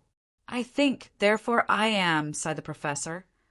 "Don't you even think about touching a hair of Bruce's memories and feelings," the professor said firmly. He glared at Chinong, and the will in the void firmly refused Chinong to approach Hulk. "One day you will understand." Chinong didn't insist. He just looked at the professor and Bruce and said, "You're still not mature enough." "Professor, we're the same kind of people after all. When you understand, you will sing this song with me." Chinong rolled up the design and handed it to Hulk, placing it in his palm. "I hope that you won't open this design one day, but reality often doesn't live up to expectations. When you open it again, I hope you will understand whether it is Diablo or Hulk. He's always been you, and that has never changed. 50 years of life compared to heaven and earth is just a small thing. Fortunately, I still have a backup plan." Chinong sighed. He turned to the professor and said, "Now only you are not trapped in this universe, and I can temporarily erase my existence in this time period, jump to the future, cut in again, and load the file to be reborn. But the Avengers and the alien friends over there may disappear forever. Do you have any way to save them? If it doesn't work, I can only recreate them. But there will be a logical flaw that can easily be locked by Apocalypse. And these test subjects will all be worthless." The professor's consciousness seemed to be paying attention to other places. He transmitted all the chaotic images to Chin-Ang's consciousness. It was some fragments of light and shadow, and only some afterimages of fast-moving photons could be seen. But Chinong still deciphered some things. He waved his hand, and a broken light and shadow appeared, pointing to a figure that passed by and said, "Someone is on the way? Welcome, old friend of the Republic, Professor X." Luo Ji smiled. "Ever since we parted during the apocalypse, it's been 2 different worlds. It's rare to see an old friend again. Of course, Apocalypse doesn't count. We're so unlucky to always see him. I didn't expect to see you again in this world." The professor slowly pushed his wheelchair out and smiled. Luo Ji shook his head. "This kind of coincidence worries me. I'm always afraid that we didn't get out of that universe, just got lost for a while, and then returned to that nightmare. Now it's only a few 100,000 years after that disaster, or even a few million years later. We're still struggling in the control of Apocalypse. That will make us despair because we have no way to escape. In the timeline of Apocalypse, the longer time passes, the longer the nightmare, and we can never escape." He cast a questioning look at the professor, as if waiting for an answer. The professor seemed to be lost in his memories. After you left, the whole world collapsed. At that time, there were only a group of ghosts, some struggling humans, us mutants, and a group of monkeys. Caesar, do you remember him? The monkeys who were scared out of their wits by humans. Apocalypse created Messiah and gave him its name, then left that broken world, completely destroying Earth before leaving. And Messiah, Apocalypse, led us to this world. He first came to Earth when the world was still barren. He was upstream in the river of time before the solar system was born, when the Milky Way was still in chaos, and he shaped this galaxy. He created Earth and life, and for countless years after that, he always created this world in the form of Earth, to cleanse the entire universe, bringing death, famine, war, and plague to the entire universe. He is the eternal shadow and the most terrible legend of the entire multiverse.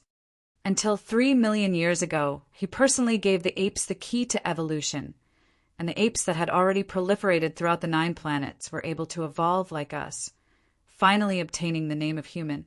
Since then, Apocalypse has maintained its established timeline, not allowing any deviation until the return of Apocalypse. Chapter 312. So that's how it is. Luo Ji muttered to himself for a moment before letting out a long sigh.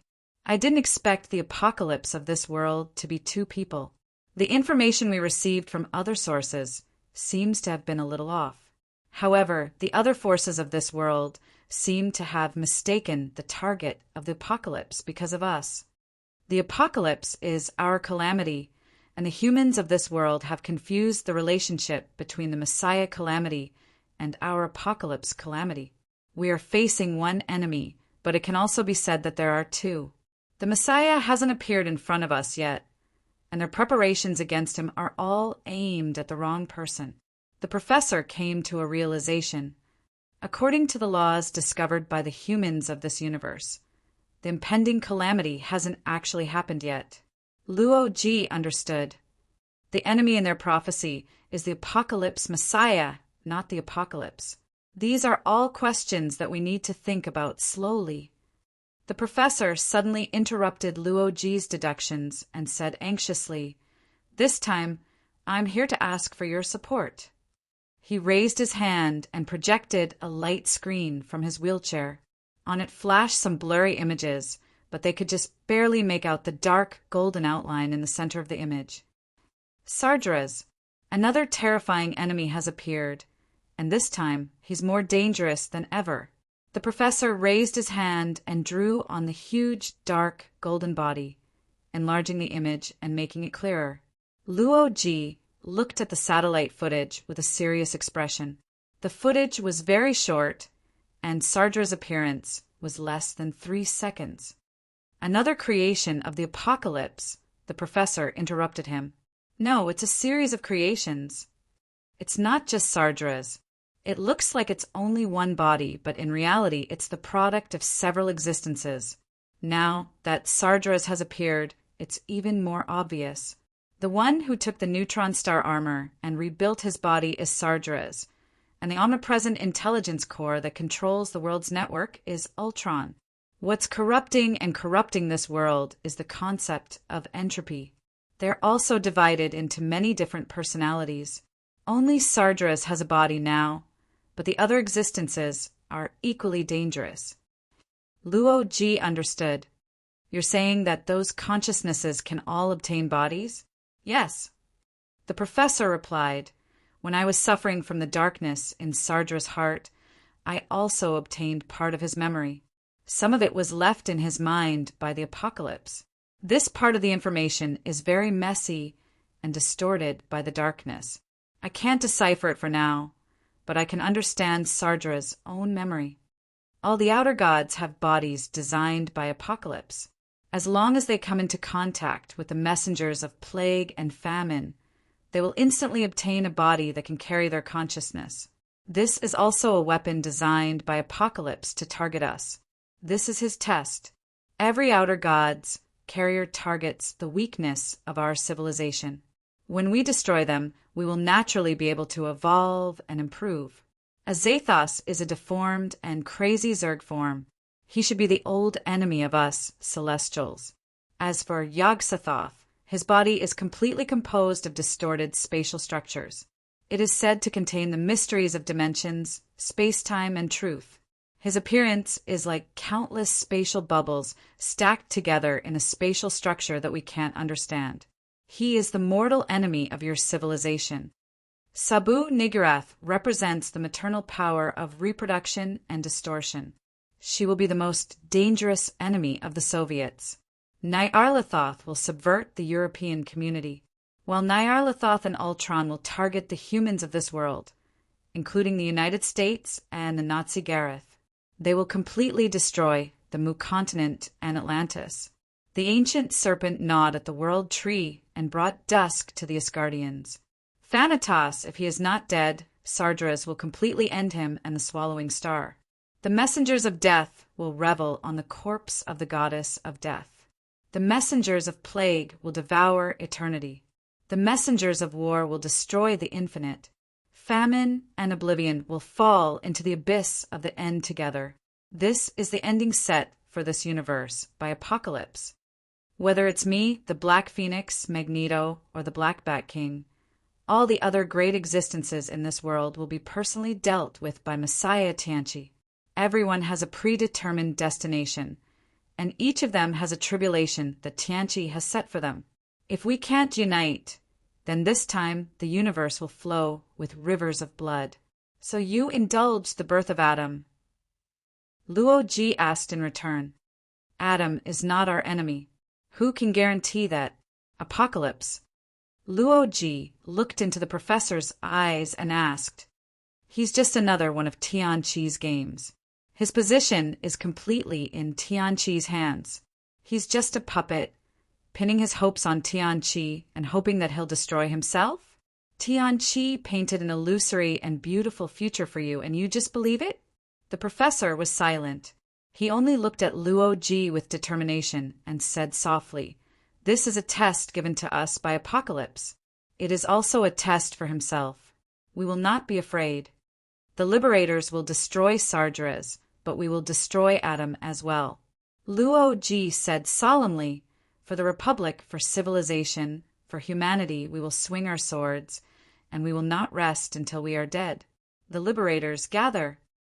The last roar was from Luo Ji, who turned around and said to his teammates nearby. Luo Ji's body trembled slightly, and he turned into a stream of light in front of the professor, rushing into the sky. The Geno armament in his body quickly changed shape, and an endless stream of electromagnetic force was extracted from the air, turning his whole body into plasma. The plasma cells had a strong interaction force between them, cutting the magnetic field of the Earth, and he rushed out at a speed of over Mach 15. Beside him, Natasha and Bucky were wrapped in mobile armor, the anti-gravity engine giving them the power to break through the speed of sound. Keenan flew at high speed in the blue sky, the intense friction in the air and the temperature of over 5,000 degrees only making his combat suit a little brighter. Yang Qi traveled through the cracks of space, and he was the most comfortable of all. In the end, Vision turned his electronic body into a bolt of lightning, rushing through the clouds like a dragon or a snake, with thunder and lightning surging. The professor looked at the afterimages left behind when they left, staring at the trails left by the clouds in the sky, and thought to himself, What is the Apocalypse trying to do? I don't know if my choice is right or wrong. We are only fighting for a little hope for this world, for the civilization and people we love. Hurry up, liberators, time is running out. Chapter 313.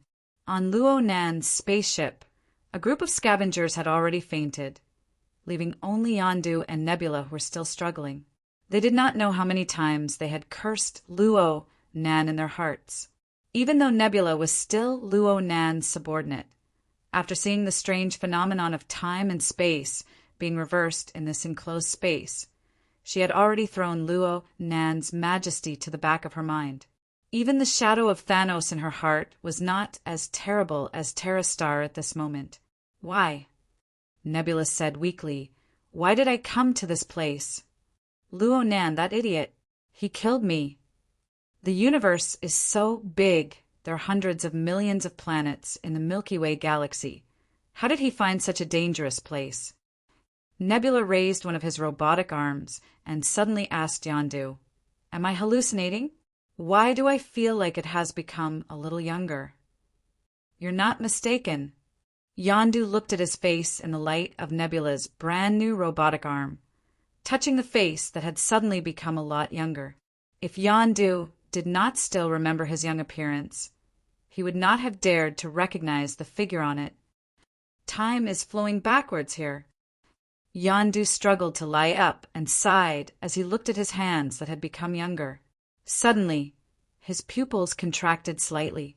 The cabin in front of him was empty just now, but under such circumstances, a pile of unconscious people were stacked on the ship, and the figure of Chin-Ong appeared quietly in front of him. "It seems that the relationship between you two is getting better very quickly." Yondu struggled to stand up.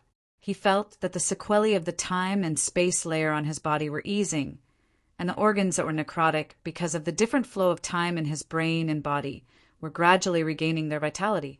There seemed to be a space-time hole around him, causing the distorted scale of space to be repelled outside the spaceship.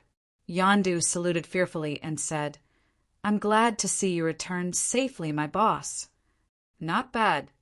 Chin-Ong looked at him and saw Yondu's honest appearance. He nodded and said, "The professor's efforts to trace back your state were not in vain." "Of course, because the professor did not have your body data. Your current body was shaped according to the genetic backtracking." "And her?" Chin-Ong pointed to Nebula and said, "Her body has been transformed beyond recognition. I could only refurbish the materials. However, this body modification of yours is too primitive and low-level. Thanos' technical reserves are not sufficient." Chin-Ong projected the mechanical blueprint of Nebula's body for her to see. As a Cyberman, his combat power is actually lower than that of a carbon-based creature in armor. Chin-Ong pulled out Iron Man's unconscious body. "Thanos is a disgrace to us. Cyberization is a promising route. It's much easier than fusing carbon-based nuclear cells and metals. Thanos hasn't mastered the core technology yet. But I'm different." Chin-Ong squatted in front of Nebula and looked at her seriously. "Do you desire power?" A strong emotion mixed with fear and desire suddenly surged in Nebula's heart.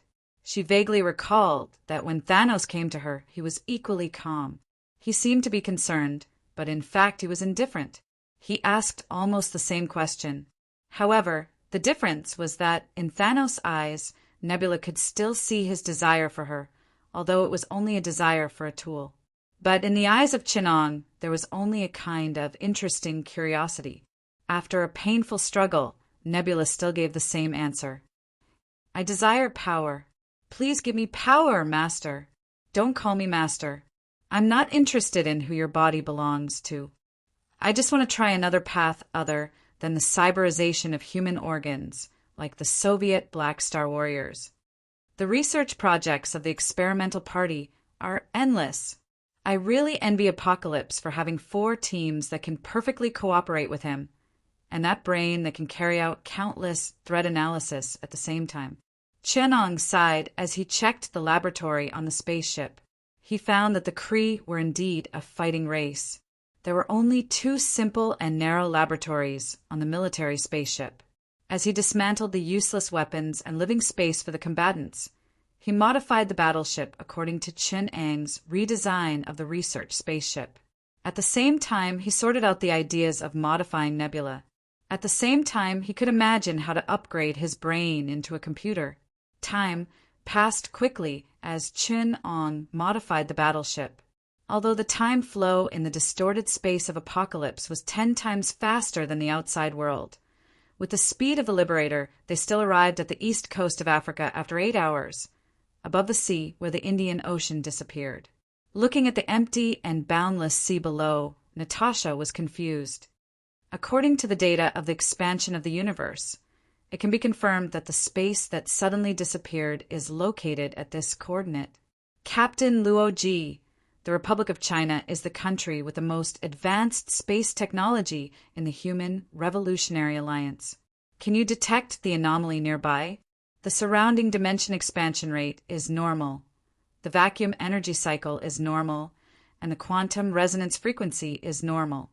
We can eliminate the possibility of a super large space bubble, dimensional reduction weapons, and dark space. Illusion. It's all up to you. Luo Ji turned to a jumping electric current floating in the air. The electric current suddenly became blurry. It disappeared into the void, and when it reappeared, it had turned into a metallic human figure. He was wrapped in a red cloak, and there was a yellow gem the size of a pinky embedded in his forehead. Illusion looked at the spherical space in front of them that was several dozen kilometers in diameter. The space around it was in an extremely complicated state, maintaining a balance. Illusion organized his words and replied, "This is a pocket universe, but its entrance uses a quasi-state technique. It will take some time to decipher it, so I suggest that the professor help us locate it. That way, we can enter directly." This was natural. No one would think that such a barrier would be able to stop the professor. He was an existence that could travel as far as his thoughts could reach. "Professor, if you let them in like this, will they kill me as well?" Chin Ong asked doubtfully from inside the neutron star trap. The professor was in a dilemma. He could only say uneasily, "The liberators might not be able to accept the fact that you are an individual independent from Apocalypse. I can't influence their actions." Chinong could only sigh. "Let them in. Who knows? I might even have to work with Sardras." Chapter 314. Sensing the anomaly in the neutron star trap. Chinong could not help but turn his gaze to the other side of the dimension. He said in awe, "The Chinese government's attainments in space science are at the pinnacle. This kind of compound pocket universe that combines gravity, space-time distortion, and the deepening of the dark world can be easily deciphered. Even I am impressed." After helping the Liberator lock on to the coordinates, the professor retracted his consciousness to Chinong.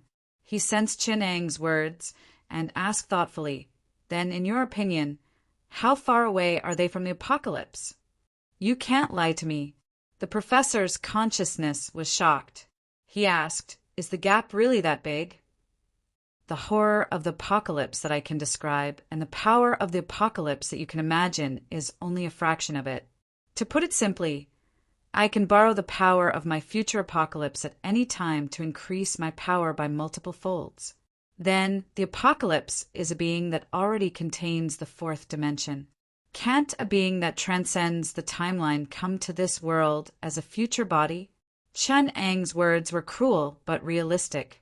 He added, "The reason I don't want to borrow the power of the Apocalypse is because I don't want to merge with that timeline and become the Apocalypse, but the Apocalypse does not have such a taboo. His past, present, and future are all his own. In other words, if you insist on defeating him, you better be prepared for the future body of the Apocalypse. Then, how scary will his future be?" The professor's voice was weak. Chinong sighed. "The future is unpredictable. Who knows what it will be like?" Suddenly, the dimension started to tremble. He retracted his attention from the conversation with the professor and focused on the dimension. "They're here. On the other side of the neutron star's massive gravitational tide, the extremely distorted space warped and folded, giving the dimension all sorts of strange properties. It was like a maze, but now there was a strange sound that only people like Chinong and the professor, who could sense the dimension, could hear. It sounded like something invisible but extremely tough was being torn apart. Einstein-Rosen bridge? Why use this kind of thing to open the passage? Chinong was a little puzzled. He thought for a while and said, "It shouldn't be. It's obviously more suitable to use spatial projection. Why open a high-dimensional passageway to the outside world? Also, the thing that's coming from the other side of the passage is a little too big. I can feel that the space here is becoming unstable." Chin-Ong raised his head and looked at the entrance of the tunnel. Sardras had obviously noticed it too. The gravity in the surroundings had suddenly changed drastically, and a huge gravitational black hole was approaching. The right hand of the Titan divine body seemed to be connected to a black hole, covering the space there.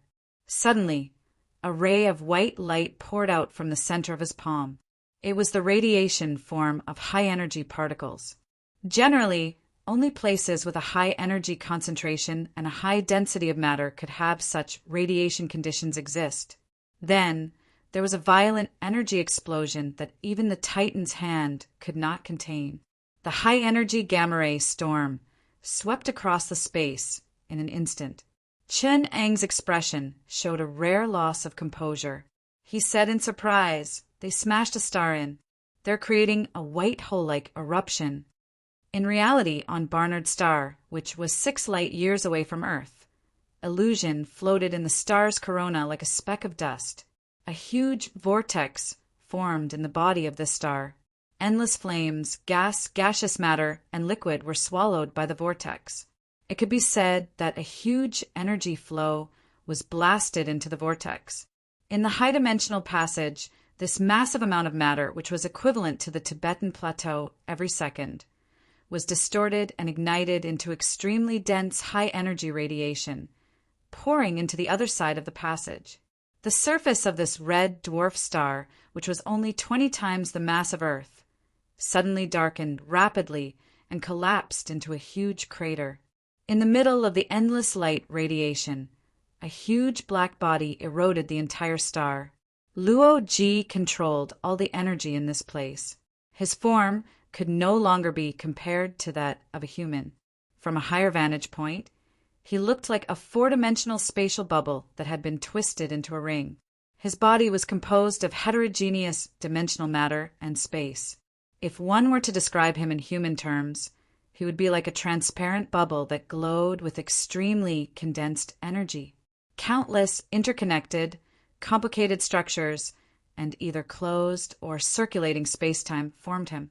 The matter of Barnard's star that was swallowed was completely transformed into energy in his body. The energy torrent of transition was transformed into white hole-like, degenerate matter and high-energy radiation in his palm, spewing out. Carrying the energy, the space-time surged into Sardra's trap. A massive amount of energy equivalent to 300,000 years of the sun's eruption directly hit the Titan's neutron star, godly body. Looking from where Chinong was millions of kilometers away, he could see that the high-energy matter enveloped the neutron star, burning everything. Mass, energy, atoms, and atomic nuclei were all vaporized. Together with Luo Ji's strange space that distorted dimensions, the entire space was boiling. The orderly spatial structure was directly destroyed. An entire space turned into chaos. There was no energy, matter, or information. The completely chaotic space destroyed everything. Sardra's Titan godly body broke from the wrist with a crack, and the hand that had turned into chaos, and no order was left in that space forever. Information, chaotic state. In information science, space can be seen as a set of orderly information. When this kind of information can't be read normally, it means that space can't behave normally. The internal information is already out of order, and this chaotic state will appear to wipe out all information. Chen Ang's expression was solemn. He looked at the professor helplessly and said, "Looks like I might have to join forces with Sardra's. Otherwise, I might really die here." The Republic definitely discovered the essential relationship between matter, energy, and information, and that's why they developed such a crazy spatial information weapon. I wonder how their research on high-dimensional souls is going? Raising venomous insects to raise a Tyrannosaurus rex. This is really interesting. Maybe I can see the future existence of a certain test subject suddenly tear through space-time, descend and kill the person who experimented on me 100 times. 100 times. Adam Chin Ong thought maliciously. Amidst the primal chaos, Luo Ji, in a strange yet ridiculously powerful manner, had descended once more. With a flip of his palm, the endless chaos merged into one, clearly separated from his existence and couldn't be infected at all. Like waves, the chaotic and disorderly sea of energy, matter, and information had no space, no time, and no fixed form. It even slapped onto Sardra's body with difficulty. Chapter 3:15. Everything was like a supernova explosion. When the chaotic space impacted the neutron star God's body, the information chaos state's corrosive and infectious ability destroyed the space maze outside the Titan's body invincibly. These spatial scales were extremely distorted, equivalent to a distance of several light years. For the chaotic state that had no concept of space, it was as if it did not exist. The spatial maze formed by tremendous gravity had once firmly trapped Chinong and the professor, but in front of Luo Ji's spatial information structure descending upon the body of the first-generation torch dragon, it was no more tenacious than a piece of white paper. The chaotic space-time information torrent was like a messy code in the universe, a kind of undecipherable chaos.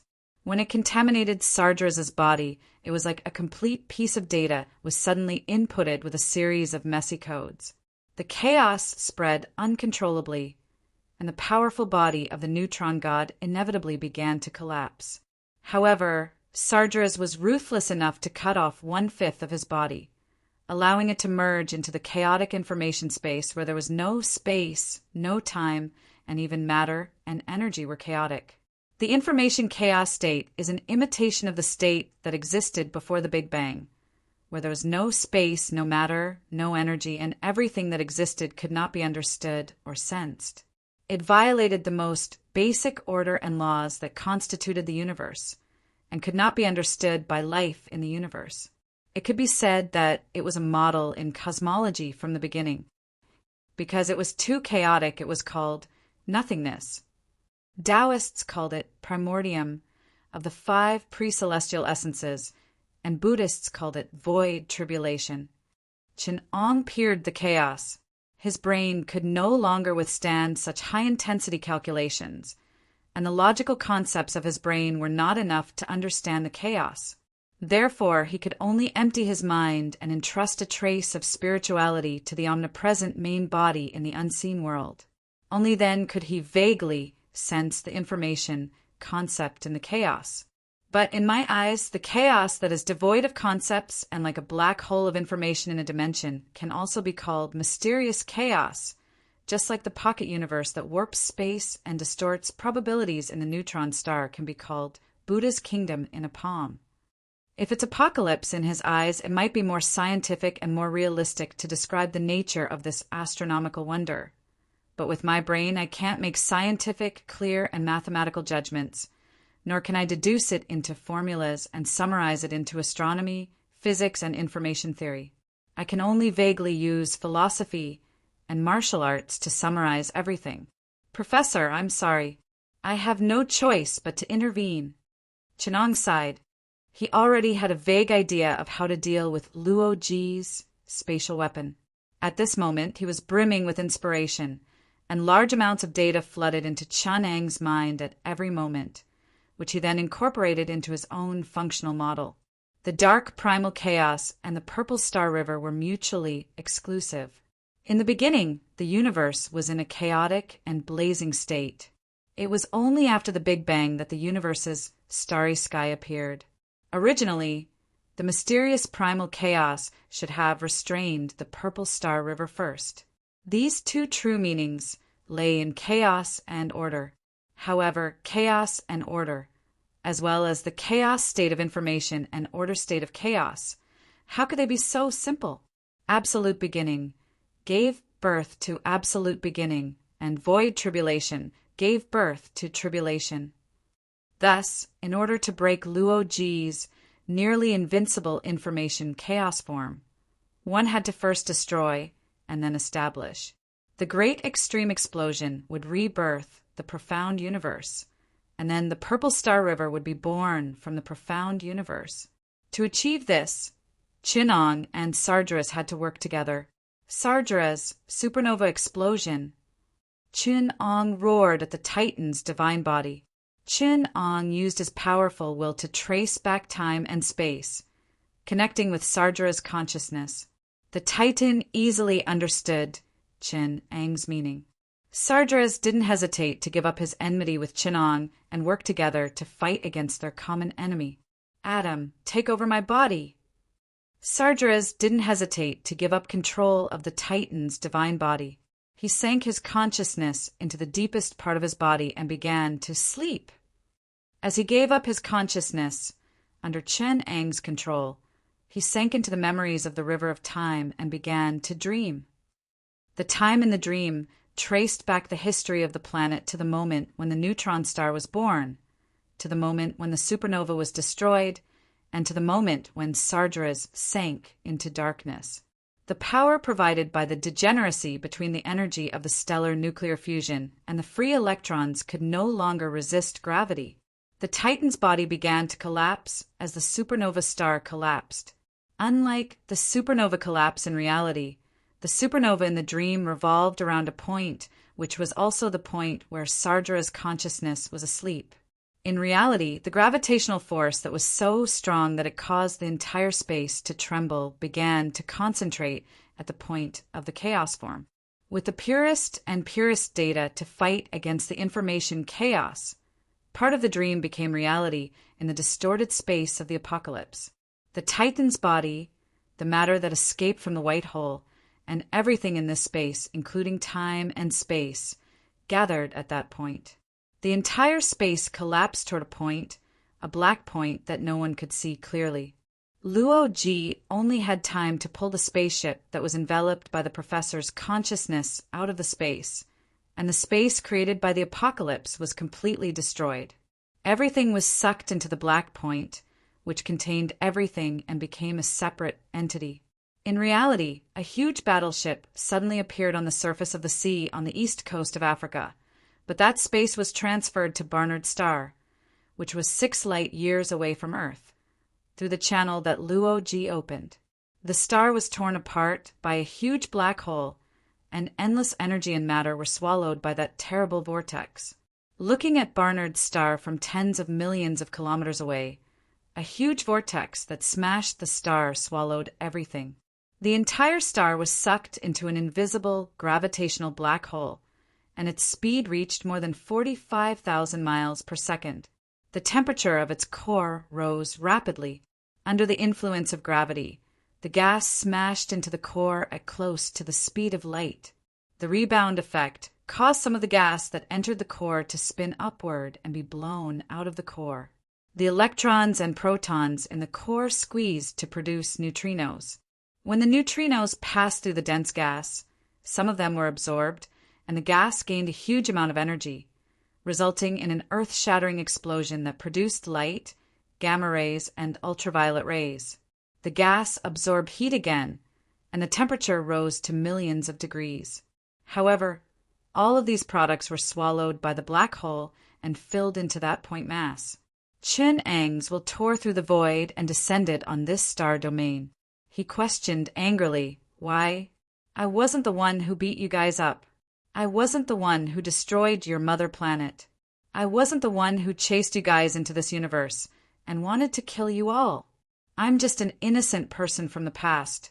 Why do you guys have to drag me into this war? Just because a persimmon has to find a soft target to bully?" Qin-Ang was extremely furious. His will enveloped the entire star domain, and his spiritual waves reverberated in all directions. "I'm not a soft persimmon either. You guys are *king bullying me. Even Buddha has fire." Just like the martial theory that Qin-Ang followed in the unseen world, everything was originally empty and chaotic. The qi of yin and yang, as well as all matter, were chaotic and disorderly in the great void. They pushed and collided with each other, accumulating immeasurable power and triggering the birth of the universe. The Big Bang. This could be said to be the mysterious universe. Big Bang. Chapter 316. The absolute beginning had a Tao. The Tao and God existed together, and the Tao was God. The earth was empty and chaotic, and the abyss was dark. The existence of the gravitational anomaly broke through space-time, transcending matter, energy, and information.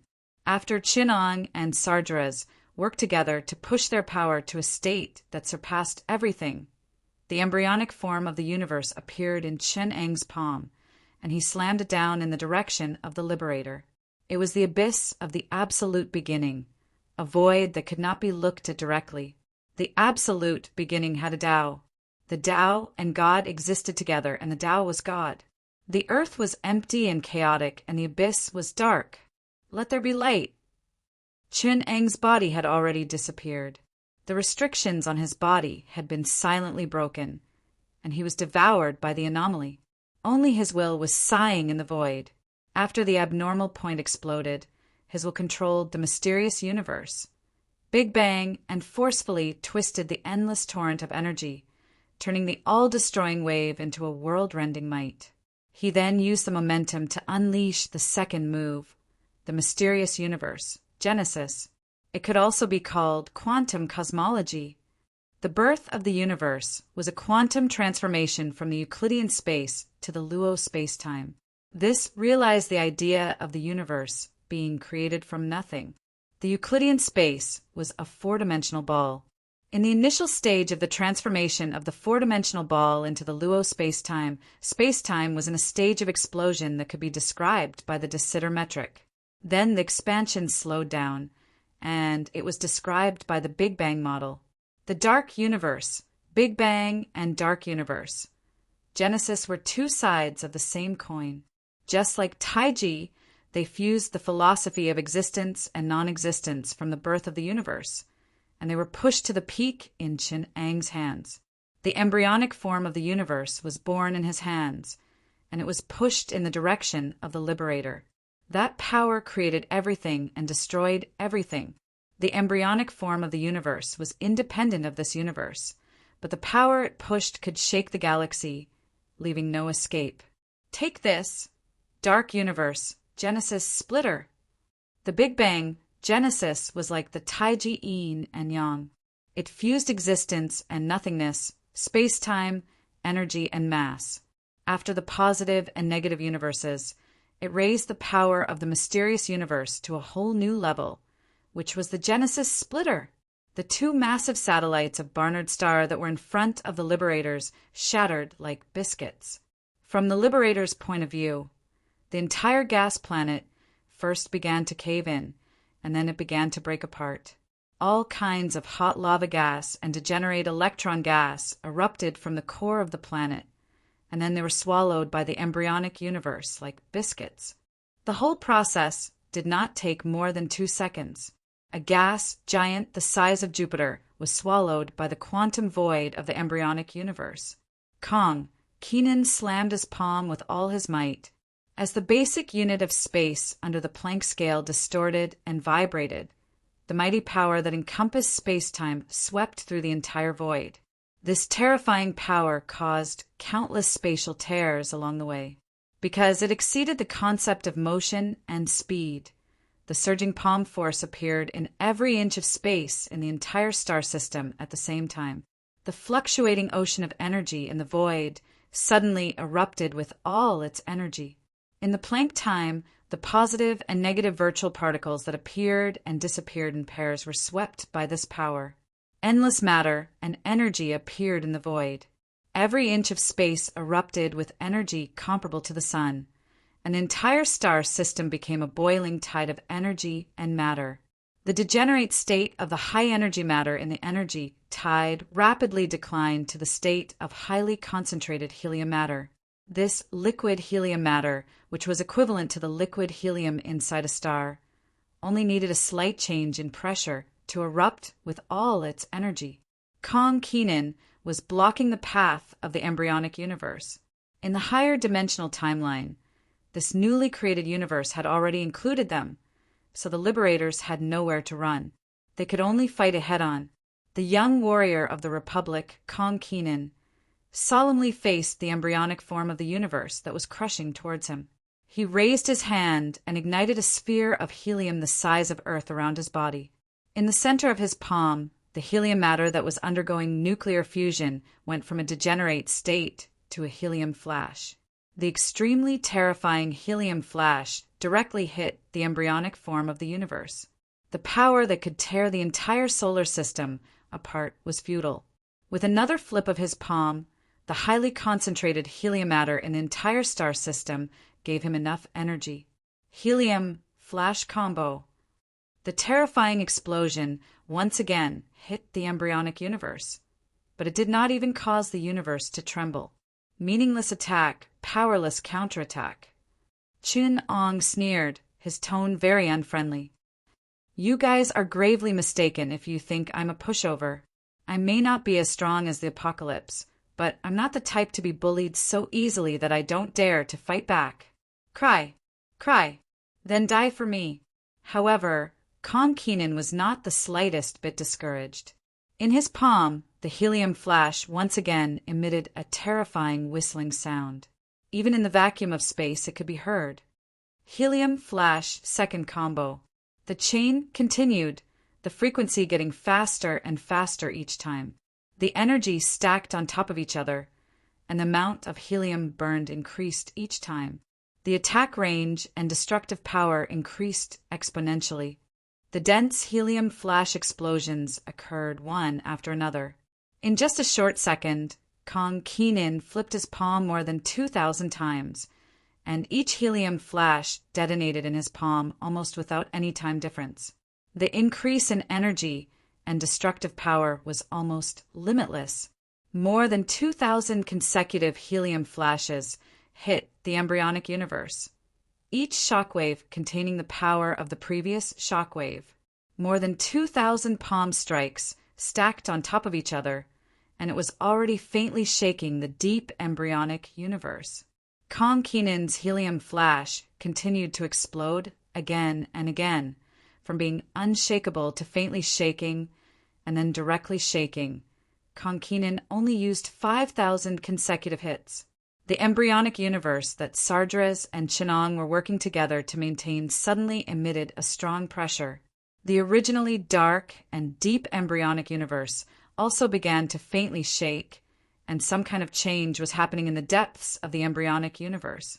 As expected, a model is still a model.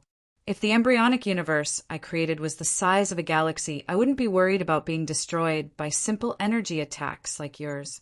But after all, the amount of matter collected isn't enough, and I can't create a universe on the scale of multiple galaxies. Chun-Ong sighed. I can only maintain the mysterious universe until his 9,999 consecutive helium flashes.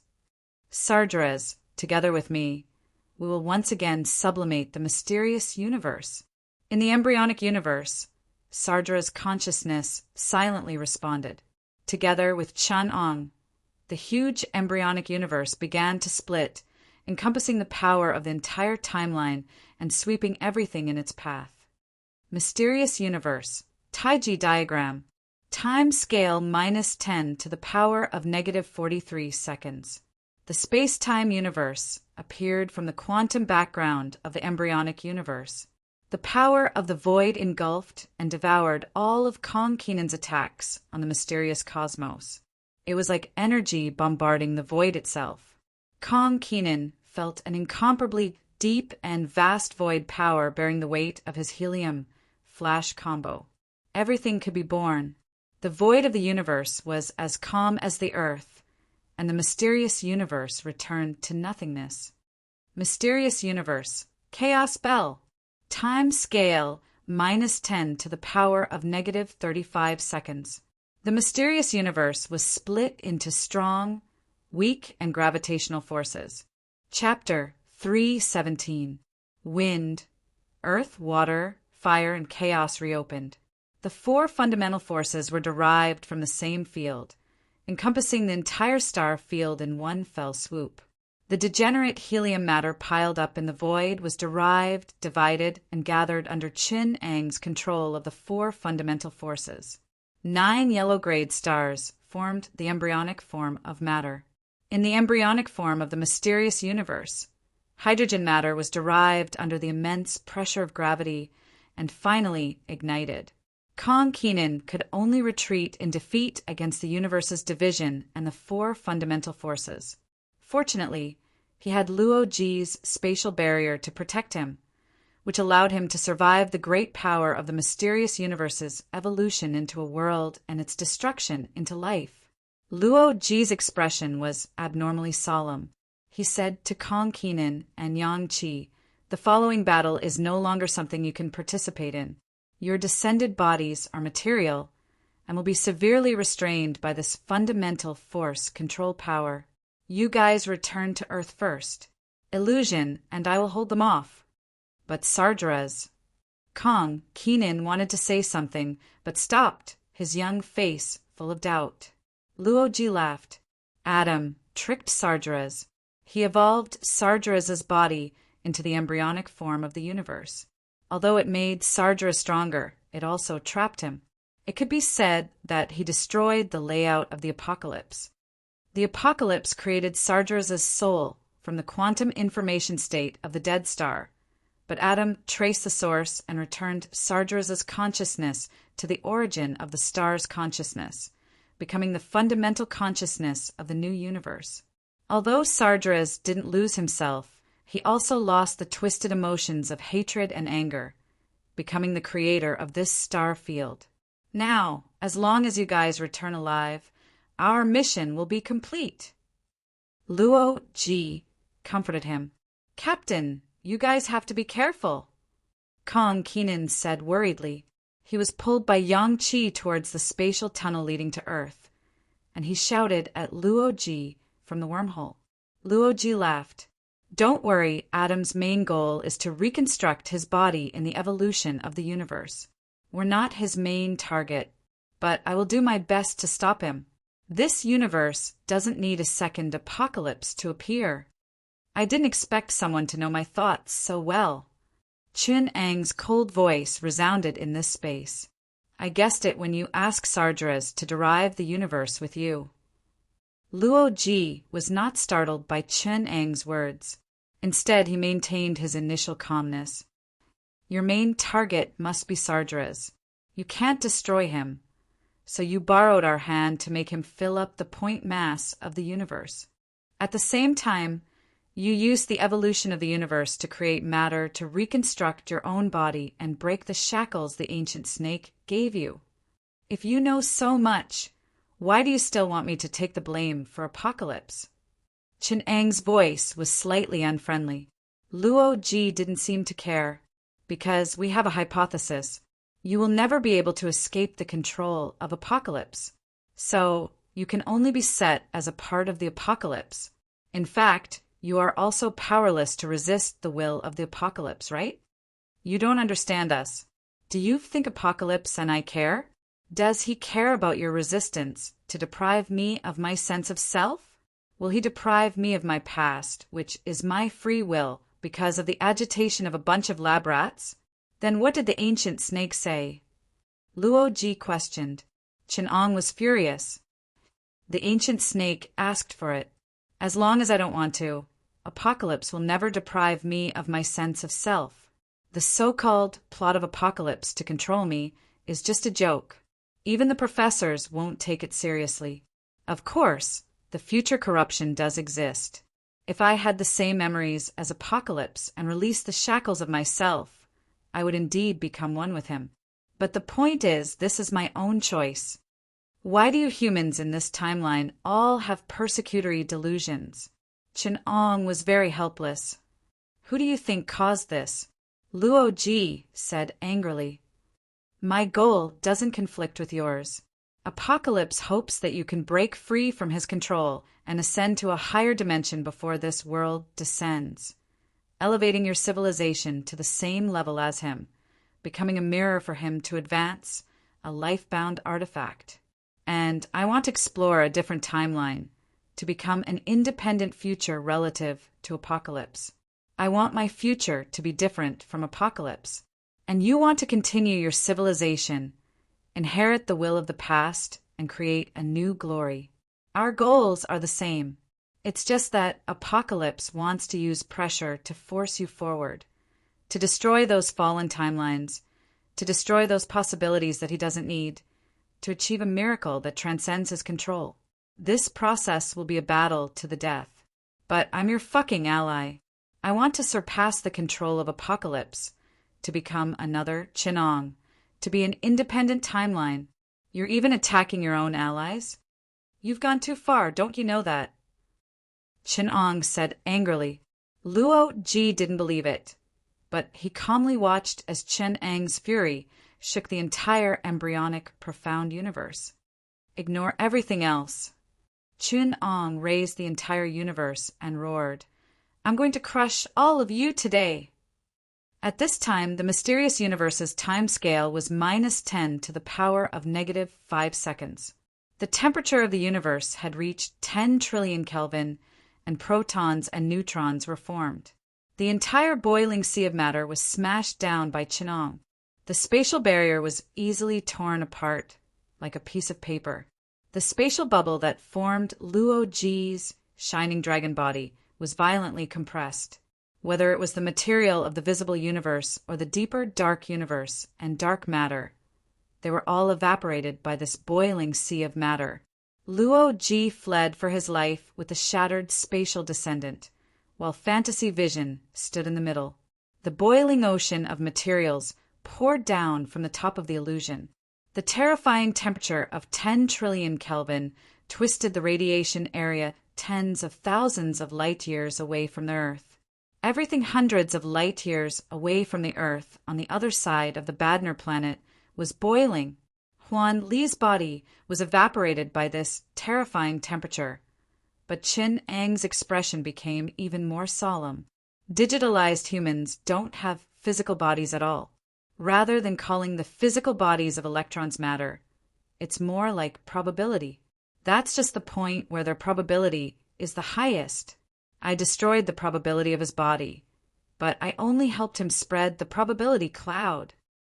Chen Ong felt the powerful psychic power that the mind gem gave Huan Li spread infinitely through the universe, and his expression became extremely ugly. The so-called Huan Li is just the highest probability of Huan Li's existence. Because the mind gem can't be destroyed, there's no such thing as non-existence. Since I destroyed the probability of his body, the probability cloud of other situations will collapse and increase.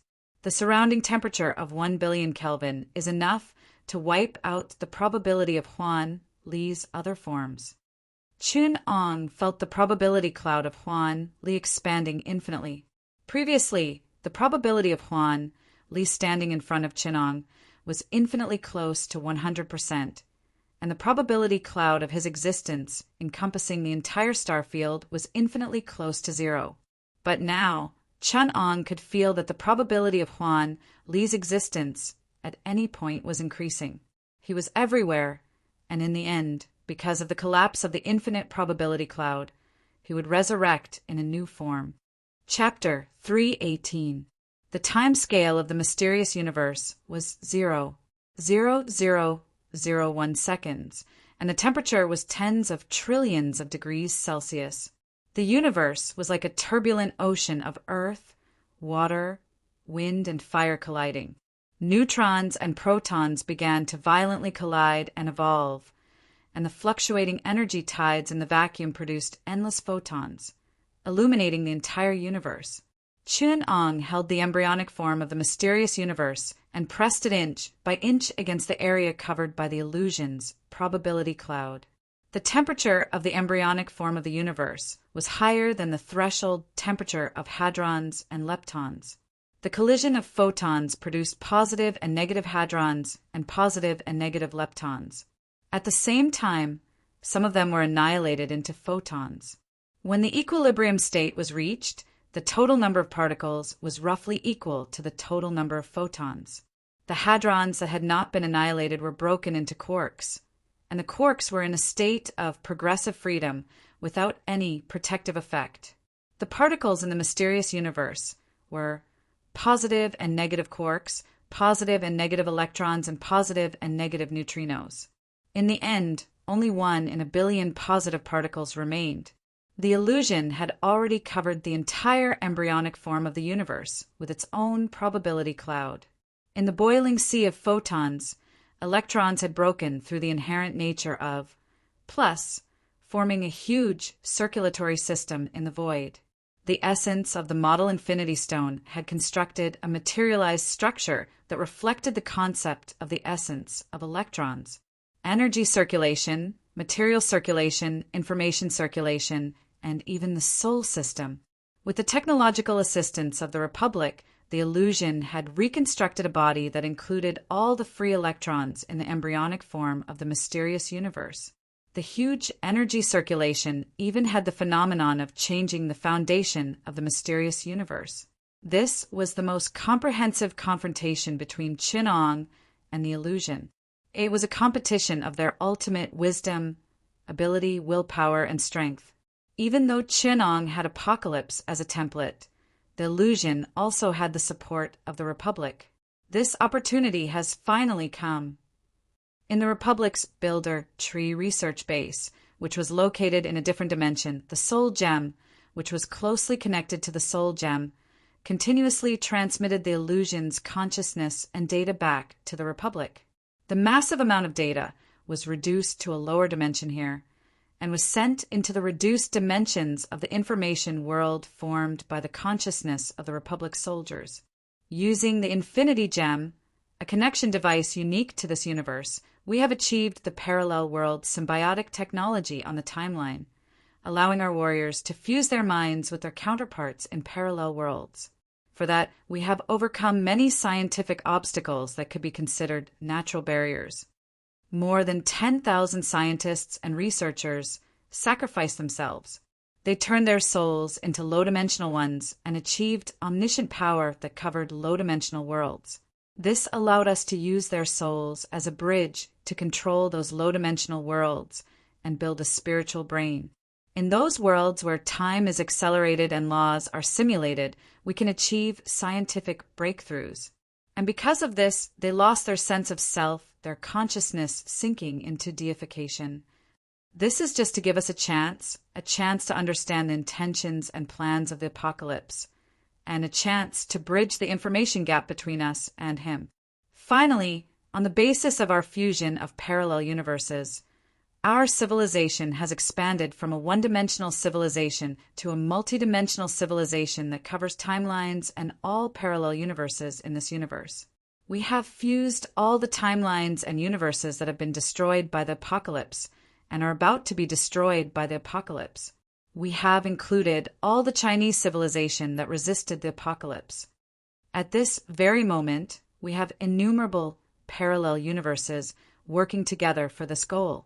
Most of them, or even all of them, could be destroyed, but as long as the Chinese civilization of one timeline could achieve that miracle, we would have succeeded. Everyone here, except for the dimensional warriors who have descended through projections, has fused with different selves from different parallel universes. In those universes, some of you are warriors, some of you are researchers, and some of you may just be ordinary people. You all have different memories, different lives. We have all become monsters. Every one of us carries countless selves from different universes. Now, our memories are complex, our emotions are suppressed, and we are omniscient and omnipotent. You have fused with the knowledge of those universes, and each of you has wisdom that covers all parallel universes. We have given up on ourselves, allowing the most resolute and stubborn space-time personalities to gather and replace the stupid, cowardly, ignorant, and lazy parts of our personalities. We have become the collection of the most resolute and perfect parts of countless selves in parallel universes. For this, we have abandoned too much. We've lost love because we can't bear the warm emotions and memories of every time and space, the feelings of those who love us and those we love. That selfish love will be chaotic because the object of each world is different. That will only make our consciousness mixed up. The precious emotions we have accumulated in countless universes, our love and beliefs, will be forgotten for the sake of a single goal. This is the most painful thing in the world. We can deeply remember hatred, but we are unable to carry our most precious memories and emotions. Therefore, we can only entrust this emotion to everyone, to our civilization. We love everyone in this civilization because everyone may be the person we love the most in the parallel universes. We will spread the selfish love that we cannot carry in our parallel universes to everyone. Love others like love me. Everyone present lowered their heads and felt the pain in their hearts. It was the result of every personality forgetting and giving up their most precious memories and common, sincere emotions. In the Information Exchange Center of the laboratory, the soul gem blossomed with brilliant light. The researcher of the Republic of Will, who stood at the center, placed his hand on the gem, the firmest and most precious subconscious sea in the hearts of all the members of the Republic of Will of China was connected to the soul gem. Only a soul gem could completely carry the Araya consciousness of an entire civilization. The researchers of the Republic of China had long discovered that there was a soul that called itself Goddess of Vengeance hidden inside. Although she did not have a self, the huge soul quality proved that the soul gem had this ability. After extracting Goddess of Vengeance's soul and using it as a test subject, this gem became a part of the plan. Hallucination program, get ready. In the embryonic form of the mystic universe, Hallucination's consciousness program suddenly released a deeper part. A huge, orderly, and perfect AI program connected to the Builder Tree laboratory through the soul gem. The perfect program was like a huge container that could be loaded with a huge amount of consciousness data at any time. Hallucination's body had long since fused with the embryonic form of the mystic universe.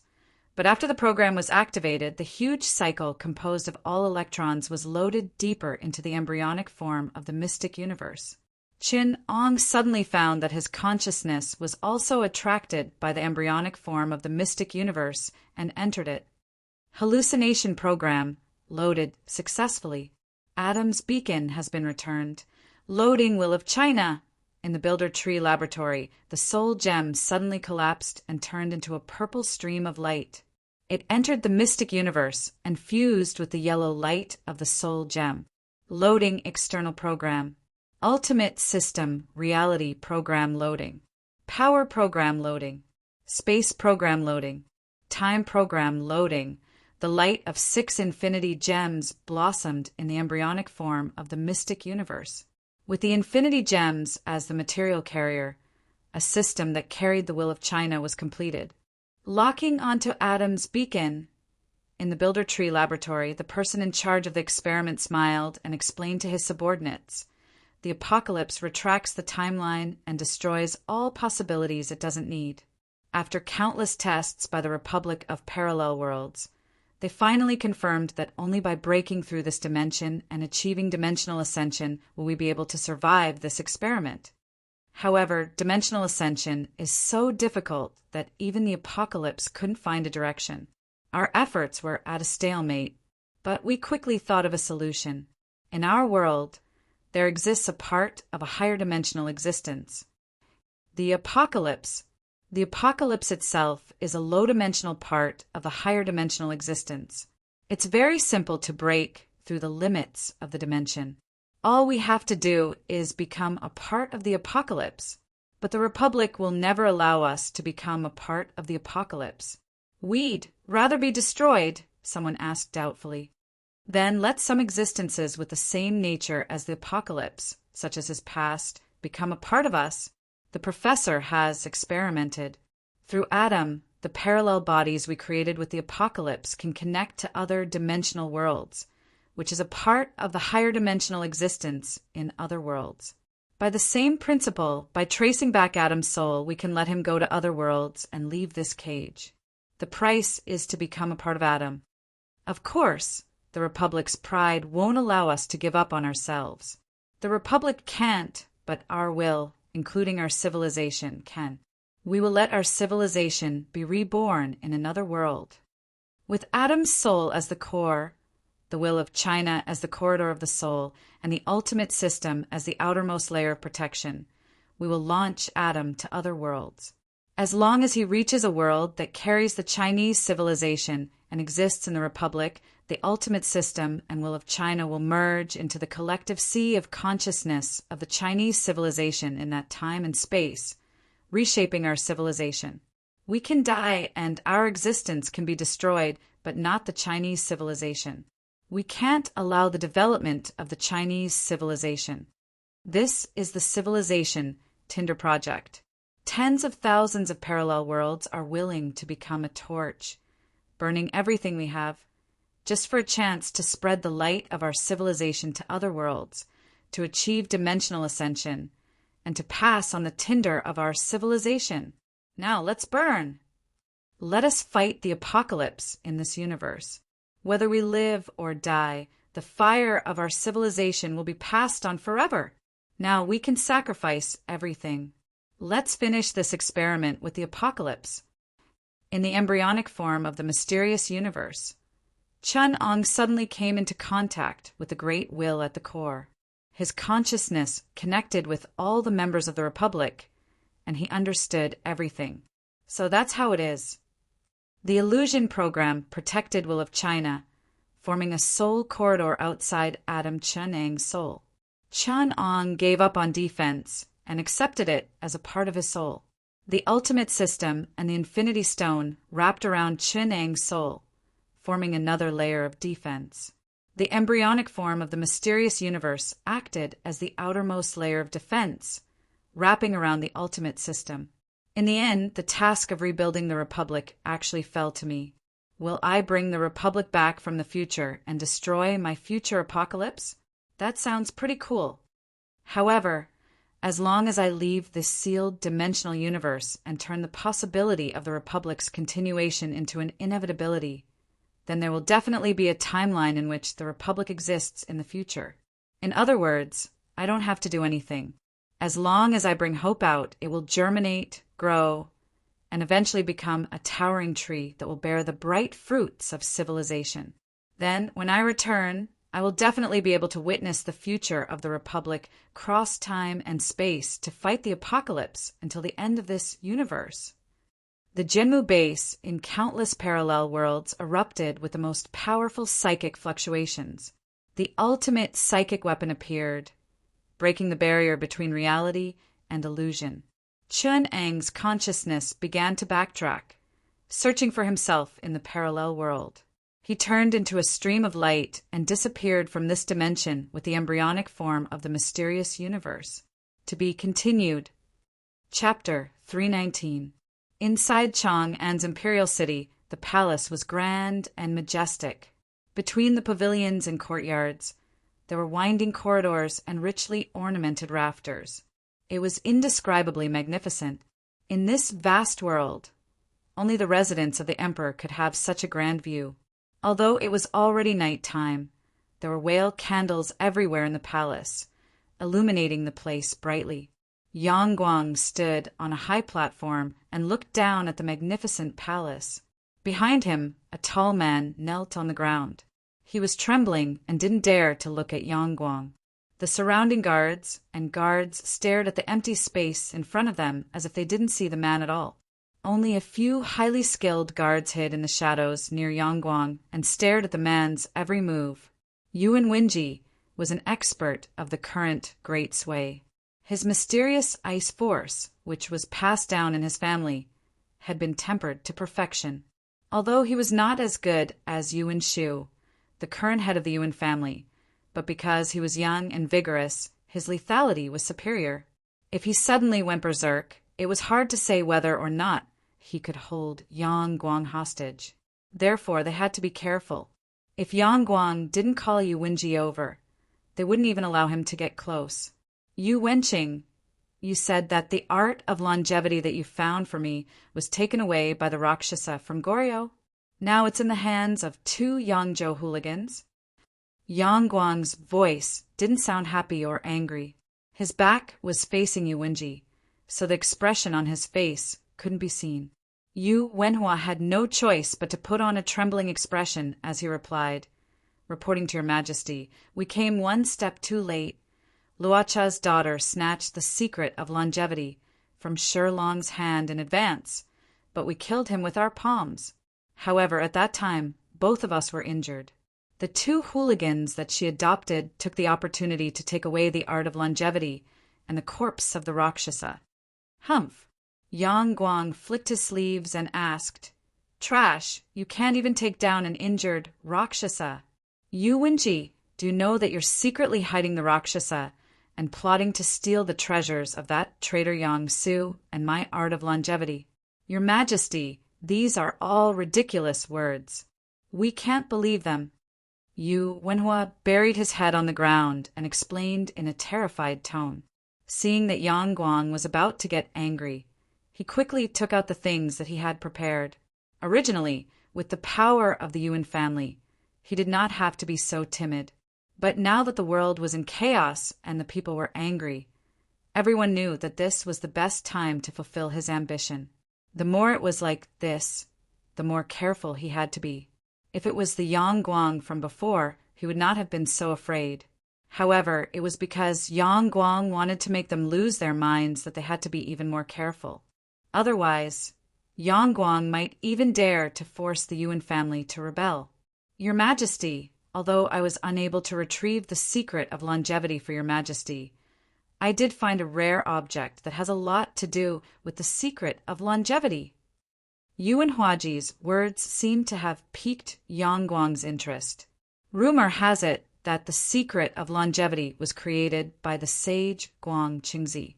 It was written in strange characters, and its meaning was close to the ancient times. It was difficult for modern people to understand its meaning. Therefore, it was said that no one in the world could live forever. However, I asked around and heard a strange story. It was said that when Guang Qingzi was teaching the Yellow Emperor Xianyuan, he got a flying stone from outer space. He saw the technique of the extraterrestrial demon in the stone and created the secret of longevity. I thought about it. Since the ancient times, the meaning of the characters has changed, but the strange stone has never changed. If Your Majesty could see the secret of longevity with this stone, wouldn't it be like adding wings to a tiger? Therefore, I asked around. Finally, I found this stone in a library and presented it to Your Majesty. Yuan Huaji pointed at the bottom of the stage, where his guards were. Hearing this, Yang Guang's mind was slightly shaken. It seemed that this strange stone had some kind of magic that he could not let go of. He pondered and said, "Could it be the legendary heavenly demonic stone that Guang Qingzi used to see the primeval demon's bone? Rumor has it that Nuwa mended the sky and fought with the primeval demon above the 9 heavens. The primeval demon died in 10 days, and his bone turned into a strange stone. The more he waited, the more restless he was. It was as if he could not suppress something. The words primeval demon were like a curse that firmly affected his heart. Therefore, he did not pay any more attention to Yuan Huaji and hurriedly returned to his bedroom with the heavenly demonic stone. Yuan Huaji only raised his head after Yang Guang left. He and his guards left the palace and returned to the direction where Yang Guang had left. Yuan Huaji's lips curled into a cold smile, and he snorted in his heart. This fatuous ruler is really stupid. He is so obsessed with seeking immortality that he is even superstitious about demons and ghosts. Primeval demon? I wonder how it is related to the demon sect? He turned his head and shouted to the guards who were waiting for him, "Let's go!" Then he left the palace. In a secret place in the bedchamber, Yang Guang caressed the strange stone in front of him. It was deep and dark. When light shone on it, it was as if it was penetrating into ink. There was no reflection at all. Yang Guang felt that it was like a black hole that devoured everything around it. There was a mysterious spiritual force that seemed to be faintly connected to him. The moment his hand touched the black stone, Yang Guang's body trembled. An indescribable feeling came from the bottom of his heart. It was as if his spiritual acupoint had been opened. The vital energy in his body was stirring, and a strange spirituality was born in his vital energy. Once again, he probed it with his vital energy. He felt that the black stone was nurturing a universe. It was mysterious, sublimated, and the indescribable spirituality made Yang Guang's vital energy jump and spin around the strange stone. It was as if there were acupoints and meridians in it, and it was circulating at a normal speed. A thin, white vital energy, could be seen coming out from Yang Guang's nose and into the non-existent acupoints of the black stone. It was as if a brilliance was being nurtured inside. The black stone turned and spat out a thick and strange vital energy that went into Yang Guang's 7 orifices. In a trance, Yang Guang saw a giant demon that was as majestic as all living beings. It was as big as a star and was covered in dark gold. There was endless time and space around it, and it held the sun and the moon in its palm. "Primeval demon," Yang Guang said with a trembling voice. The primeval demon Dharmakaya was switching back and forth between a giant star and a giant god. Yang Guang tried his best to see the heavenly demon reaching out its hand towards a planet that was filled with life. Endless time and space suddenly gushed out and went into the acupoints of the planet. In an instant, it brought along a large amount of soil, rocks, and lava into the heavenly demon's hand. The planet visibly shriveled. Its flesh, bones, and even its soul seemed to have been devoured by the primordial heavenly demon in one move. The illusion changed again. Yang Guang saw a young man who looked very similar to him when he was young, floating in the vast galaxy. He suddenly turned his head, and his eyes seemed to meet with Yang Guang's. A large amount of information, memories, and insights rushed into Yang Guang's brain. Ah! Yang Guang felt a sharp pain in his head and suddenly woke up from the illusion. "Chenong! No, it's the primeval demon. I'm the reincarnation of the primeval demon." Yang Guang shouted in shock.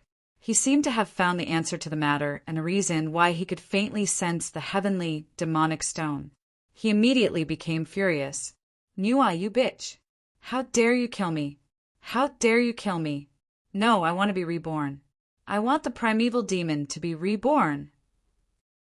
The eunuch beside him was so scared that he was at a loss and wanted to escape. Yang Qi raised his hand in anger. "You want to betray me?"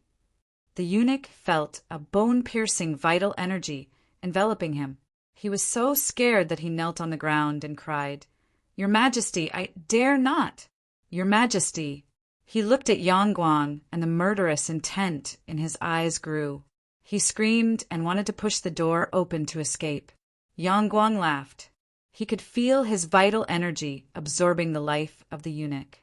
The eunuch's flesh and blood left his body and was sucked dry by the vital energy in midair. Then the bones and the marrow of the soul. As Yang Guang's vital energy grew stronger outside his body, a warm feeling enveloped him. It was as if his life was being nourished and his strength was being elevated. When the eunuch's head turned into ashes in midair, Yang Guang felt his body being reborn.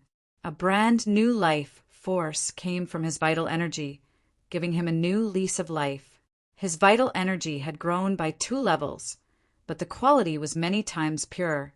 Looking at his white hair that had returned to a healthy black color, the wrinkles on his hands faded, and the youth and energy in his body, Yang Qi laughed.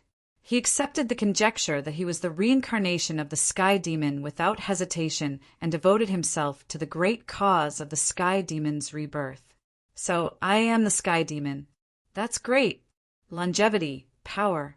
I am Yang Guang, but I will be reborn as the sky demon Chenong.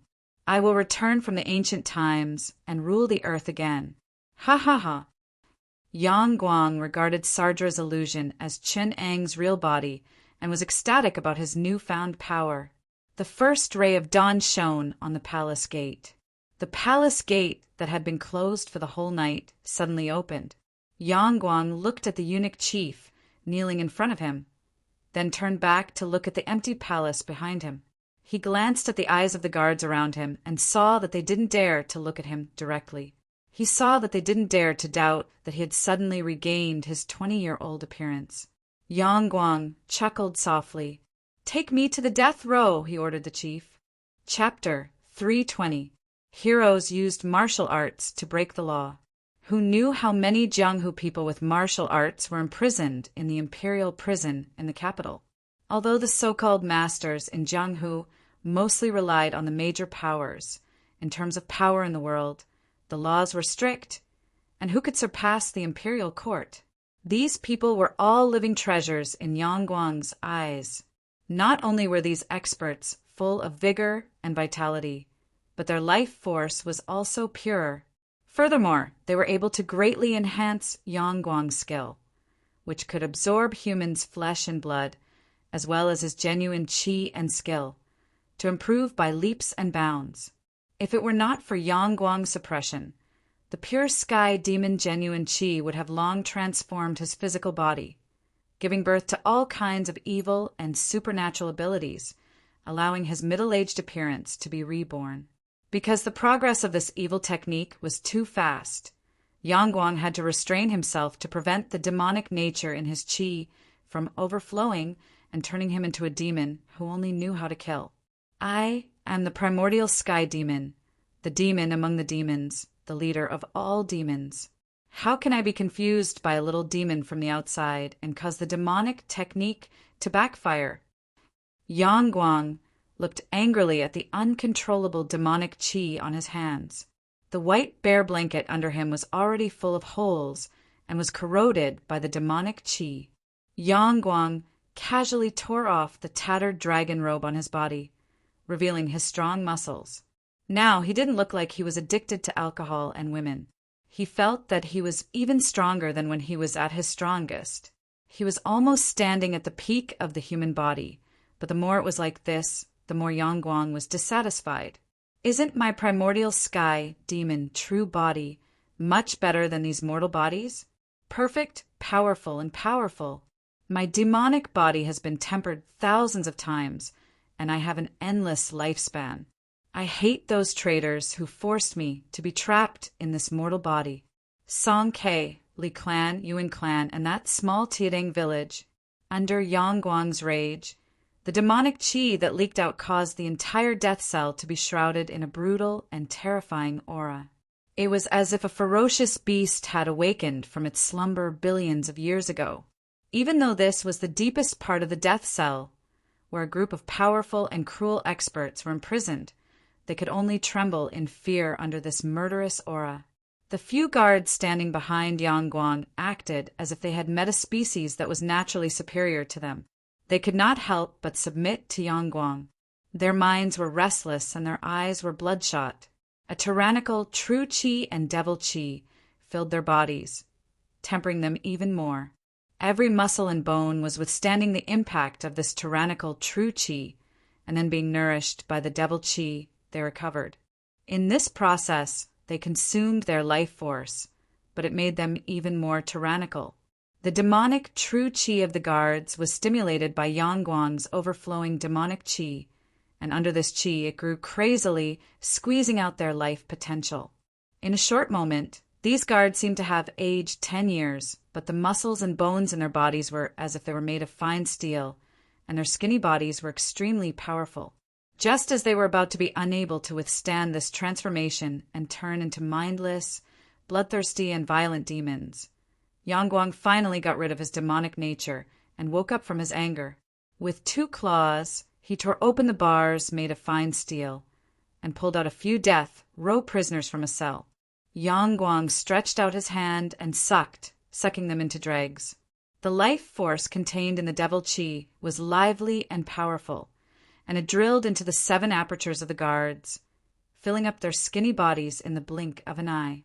The guards felt that not only had their life force recovered, but they had also become stronger, and even their bodies had become a few years younger. We pledge our loyalty to your majesty, the devil lord. Several guards knelt behind Yangguang.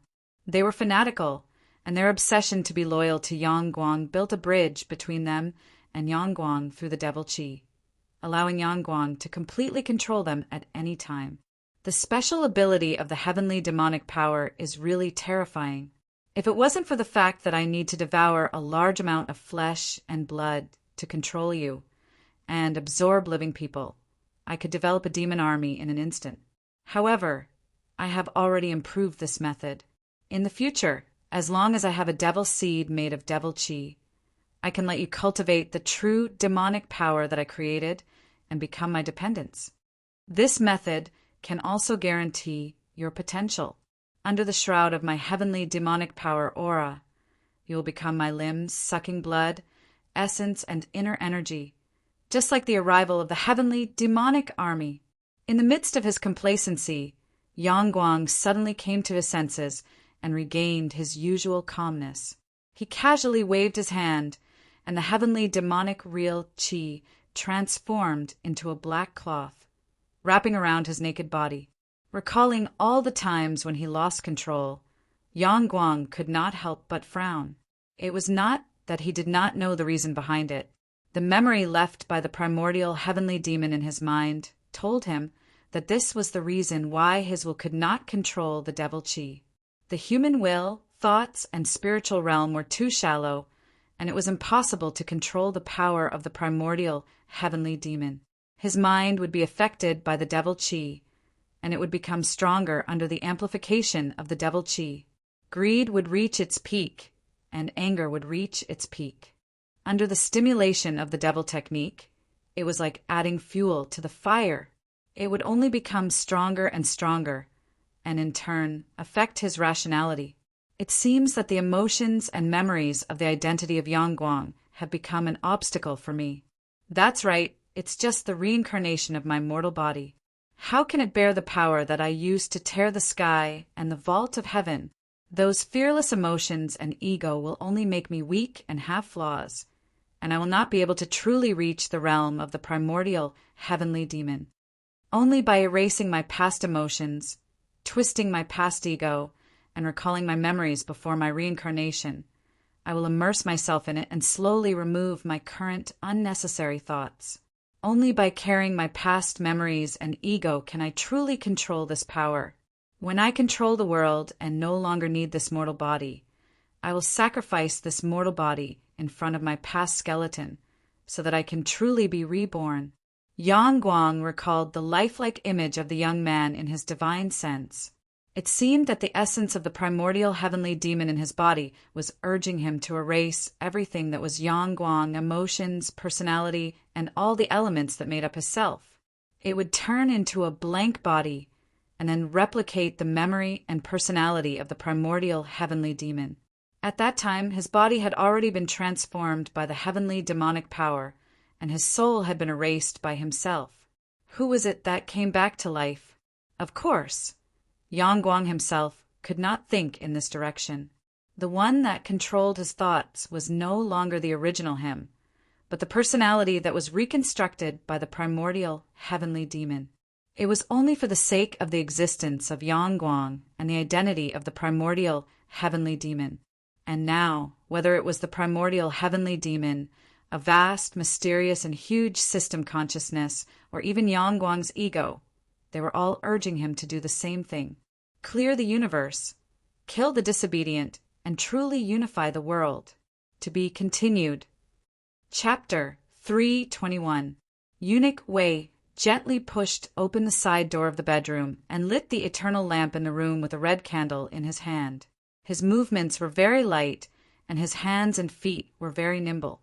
His face carried the special respect and restraint of an inner attendant, and he looked like an old eunuch who was lighting the lamps in the palace. Only the exquisite silk on his body could show that he was the most skilled and most trusted inner attendant by Yang Guang's side. There were not many people in the palace. Everyone knew that ever since Yuwenji brought the strange stone to the emperor, Yang Guang had been immersed in meditation and cultivation. His temper had also become much more violent, and he would kill at the slightest provocation. No one dared to come within 30 steps of Yang Guang when he was cultivating. Even the people who were in charge of routine service were removed by Yang Guang. There was not a trace of noise in the huge palace. Eunuch Wei saw the two inner attendants standing guard at the door, and an undetectable trace of fear flashed across his eyes. This old eunuch, whose identity was Yang Jian and Yang Guang on the surface, was actually an undercover elder of the Dark Sunflower sect. He was an old eunuch with high authority in the palace. How could he not see how dangerous these two inner attendants were? They did not seem to be alive. They had no emotions, and their eyes were only cold rationality and loyalty to Yang Guang. The sudden appearance of these two people made Eunuch Wei feel very uneasy. With his sharp senses, it was difficult to detect the two's life activities. In his perception, they were like the two statues in the room, completely lifeless. Although Eunuch Wei's heart was secretly moving, the red candle was still steady in his hand. No one could tell what he was thinking on the surface. There was a soft sound, and someone walked out of the room. Eunuch Wei hurriedly put down the red candle and bowed to the ground. Eunuch Wei, no need to be so courteous. Get up. Yang Guang's voice was still calm, but only Eunuch Wei could hear that the emotion in his voice was getting less and less. It was completely different from the domineering tone of the past, and also different from the gloomy coldness recently. That was a figure without a trace of emotion, revealing a bone-chilling coldness. Yes, Eunuch Wei obediently got up from the ground. Lianxiang, you have been following me for 12 years. Wei Gonggong obediently replied. Yes, Nubi started to serve His Majesty in the 4th year of Rinshou. This year is exactly the 12th year. In today's world, bandits are everywhere, and the flames of war are everywhere. It makes me feel like this is the end of the dynasty.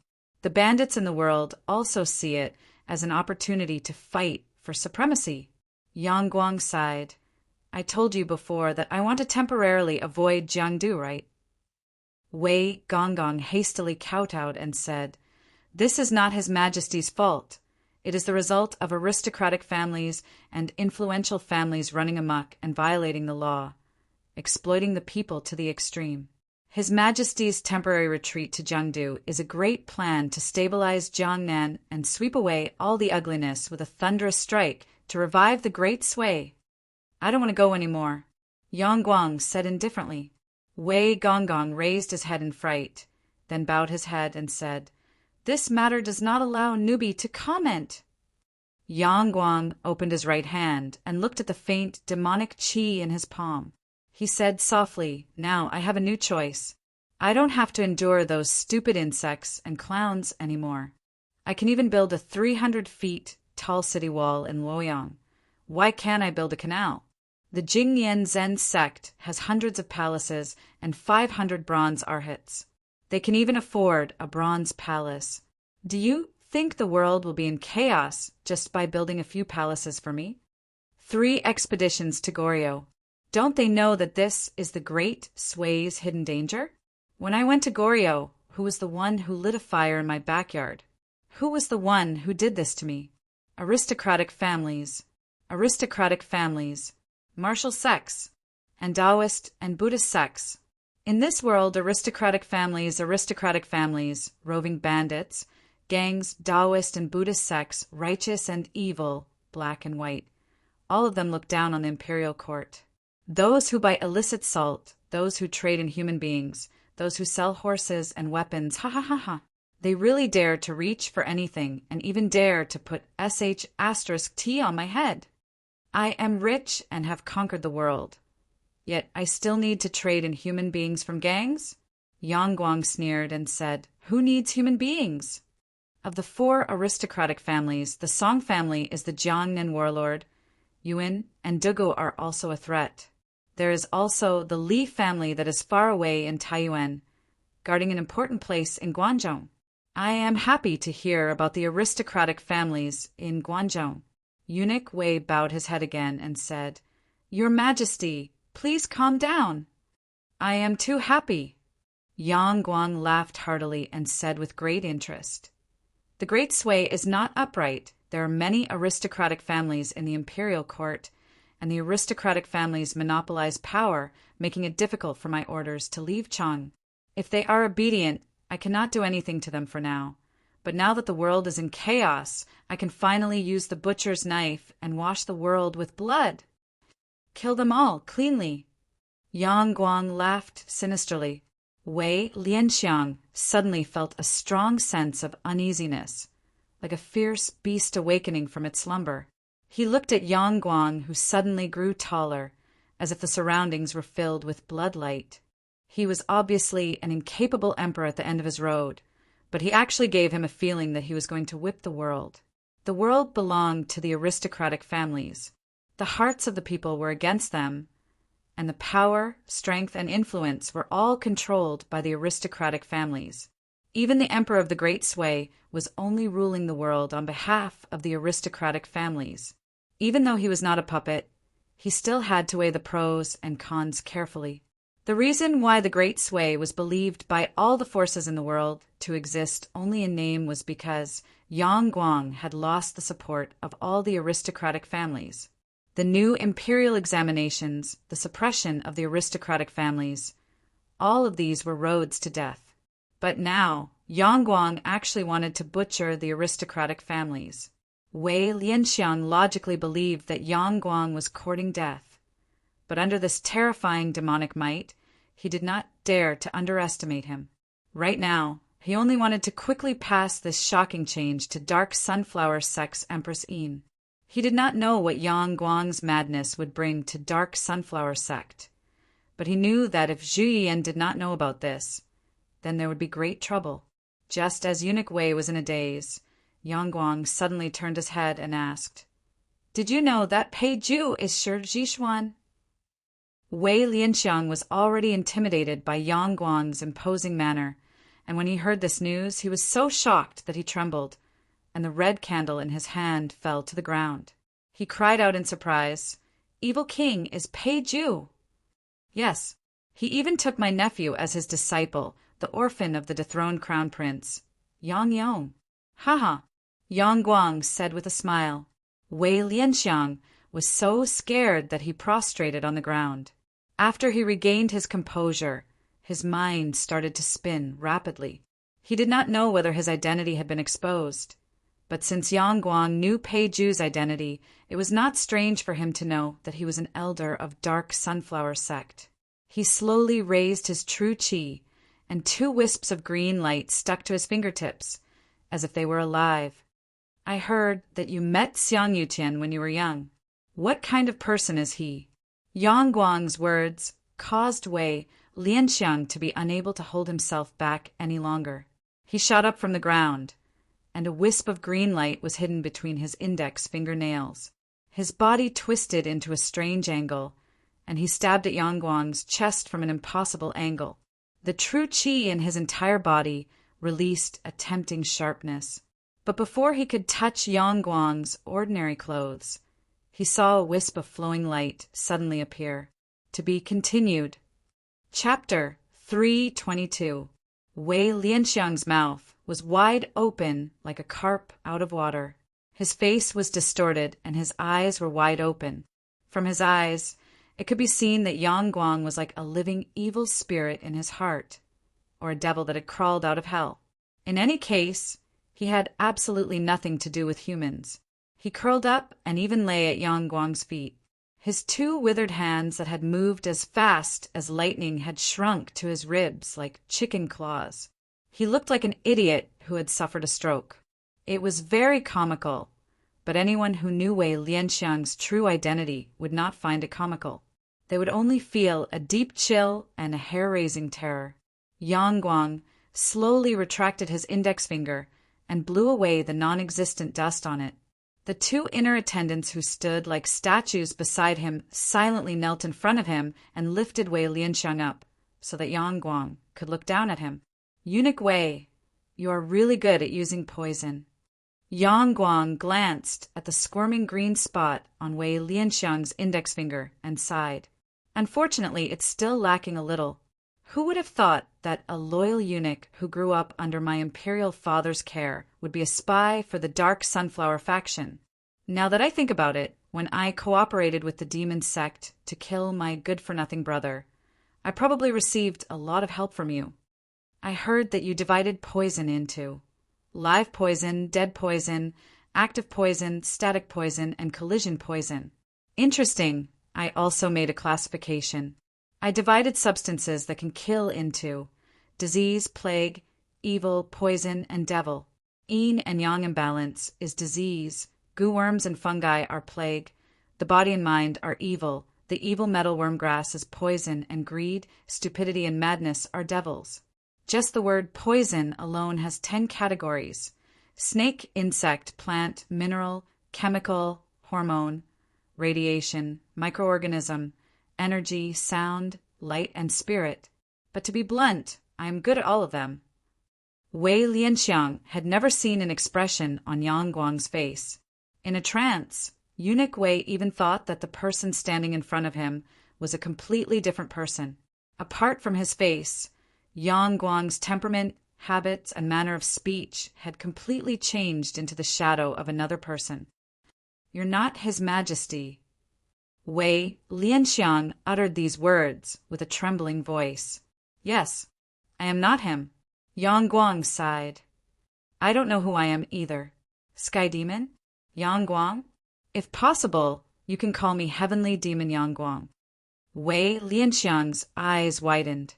"Without me, your act of pretending to be His Majesty will be exposed very quickly. No matter if it's the concubines in the harem or the ministers of the previous court, they will all be able to see through you with a single glance. Only by cooperating with me can you imitate His Majesty's words and actions."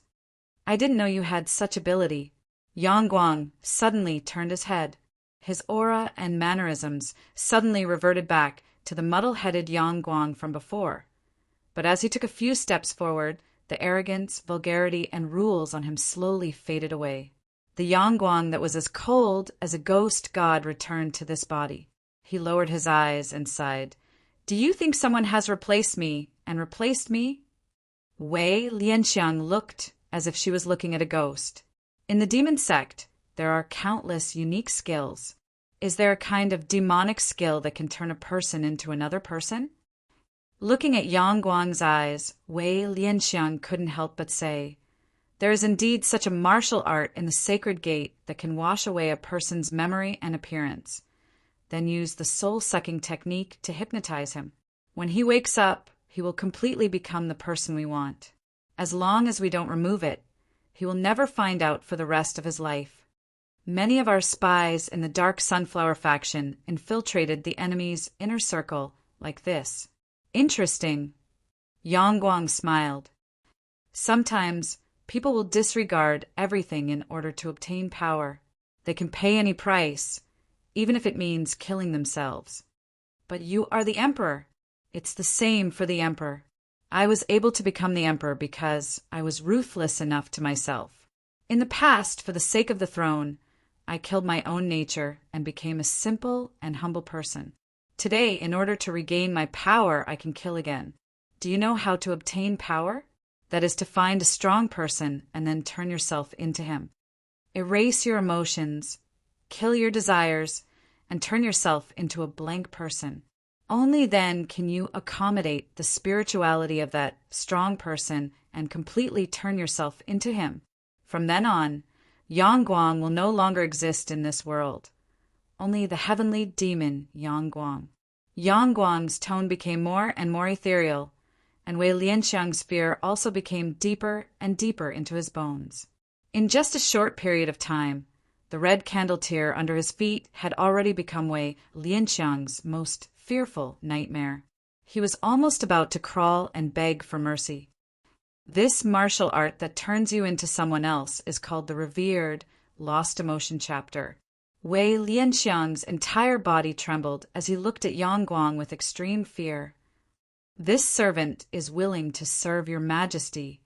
He kowtowed and said, "This servant will report everything about the Dark Sunflower faction truthfully. This servant can monitor the Dark Sunflower faction's plans for your majesty and monitor the officials for your majesty. With this servant around, I will definitely create an iron harem for your majesty." "No need, I don't need it," Yang Guang said indifferently. Wei Lianxiang's expression was full of despair as he struggled to say, "This servant knows the great sway imperial court like the back of my hand. This servant also knows the secrets of the major aristocratic families. I can help your majesty uproot the aristocratic families." Your Majesty, Your Majesty, speaking of poison just now, let's not talk about your mediocre martial arts. Do you know what poison you've been poisoned with?" Yang Guang raised his eyelids and asked him. Looking at eunuch Wei's blank expression, Yang Guang finally understood. He didn't even know that he had been poisoned. Back then, I created the Tao of disease and plague. There are true qi of warmth, heat, dampness, dryness, heat injury, cold, and miscellaneous diseases. Today, I suddenly recalled my old knowledge and supplemented the Tao of plague, evil, poison, and demon. It is called the Five Ghosts Heavenly Demon Technique. Although it's not very useful, it's already very easy for me to toy with you. Just now, I used the qi poison from the heavenly net deceitful way, which was created by an old friend of mine, to poison your entire body to death. Then, I used an external devil technique to plant a devil in your spirit. As he spoke, Yang Guang looked into Wei Lianxiang's eyes and only saw an extremely horrified and furious gaze. However, Wei Lianxiang could no longer speak at this moment. He had been completely pulled into an illusion. He saw the back of an unparalleled beauty. Her figure was thin and graceful, and she seemed to have the bearing of a celestial being. It was as if she was a celestial being born from the great freedom heaven. She was even better than the saintess of the merciful boathouse and the dark sunflower sect that Wei Lianxiang had seen. It could be said that Zhu Yuyan paled in comparison, and by Xiu's heart lost its luster. Even the peerless fan, Qing Hui of the past, had to pay attention to her. When Wei Lianxiang was laughed at by her, he lost his soul. All the essence qi in his body left his body. The poison seed that had poisoned his true qi to death suddenly twisted into a strange spirituality. It reversed the flow of Wei Lianxiang's true qi and completely changed its nature. A divine technique that was the growth of yin and yang and celestial transformation took root in his body. Without Yang Guang's teaching, the revered, unruffled scripture quietly circulated in Wei Lianxiang's mind. His memories turned into a pile of cold data. His emotions, beliefs, personality, and self were all erased by the revered, unruffled scripture, until eunuch Wei became a blank person. The mysterious shadow became clearer and clearer. Her gaze, her smile, her raising of her hand, and her turning of her head became a deep memory that Wei Lianxiang could not forget. Then it gradually became a vivid illusion. Her memories, her emotions, and her personality were all resurrected in this withered and old eunuch's body. The demonic energy that seeped out of Yang Guang's body continuously entered Wei Lianxiang's body and resonated with the spiritual imprint. The heavenly demonic power completely controlled the circulation of Wei Lianxiang's true qi.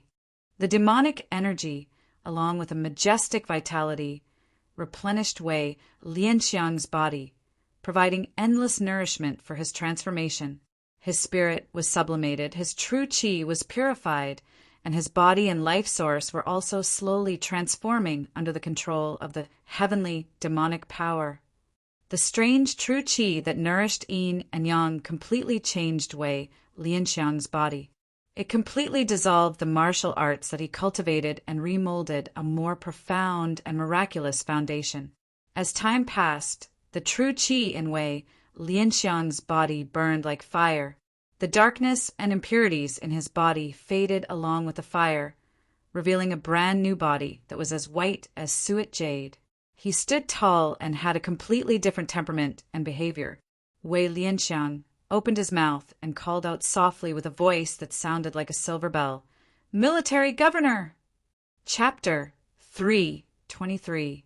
Even though the great sway was filled with discontent and was on the verge of collapse, Yang Guang still controlled an enormous amount of power in the Guangzhou region. Of the two most powerful sects and clans, the Jingzhou Alliance and Huashan sect were completely under Yang Guang's control, and the other clans did not dare to disobey Yang Guang's orders. While Yang Guang was gradually cleaning up the military forces of Guangzhou, he also handed over the control of the gangs of the Jianghu to Tongguan. Under his orders, other than the harem, all the other palaces were opened. Yang Guang made full use of his immense power and his deep understanding of social science after rebuilding his personality to build many organizations with strict systems and solid foundations. The most important among them was the 6 divisions, which were personally led by Yang Guang. It was also much easier to control the army than he had expected. Although the Yuan family, Duga family, and other powerful families had deeply infiltrated the military, as long as they did not rebel, these officers would still have to listen to Yang Guang's orders. Under such circumstances, using the demonic seeds to infiltrate and control the army was almost always successful. At night, the sound of orderly footsteps could be heard on the bluestone official road of Chang. This was the old site of Chang, and in the Han Dynasty. Because it was too dilapidated and small, Emperor Wen of the Sui dynasty built a new city on the southern slope of Longyuan in the southeast and named it Daxing. This place still used the ancient name Chang, and most of the high-ranking officials and aristocratic families of the Great Sui lived in Daxing, and this place became the gathering place for all sorts of people. Daxing City was controlled by Yang Guang's Zhao alliance, and this place became the base of the Chang and gang.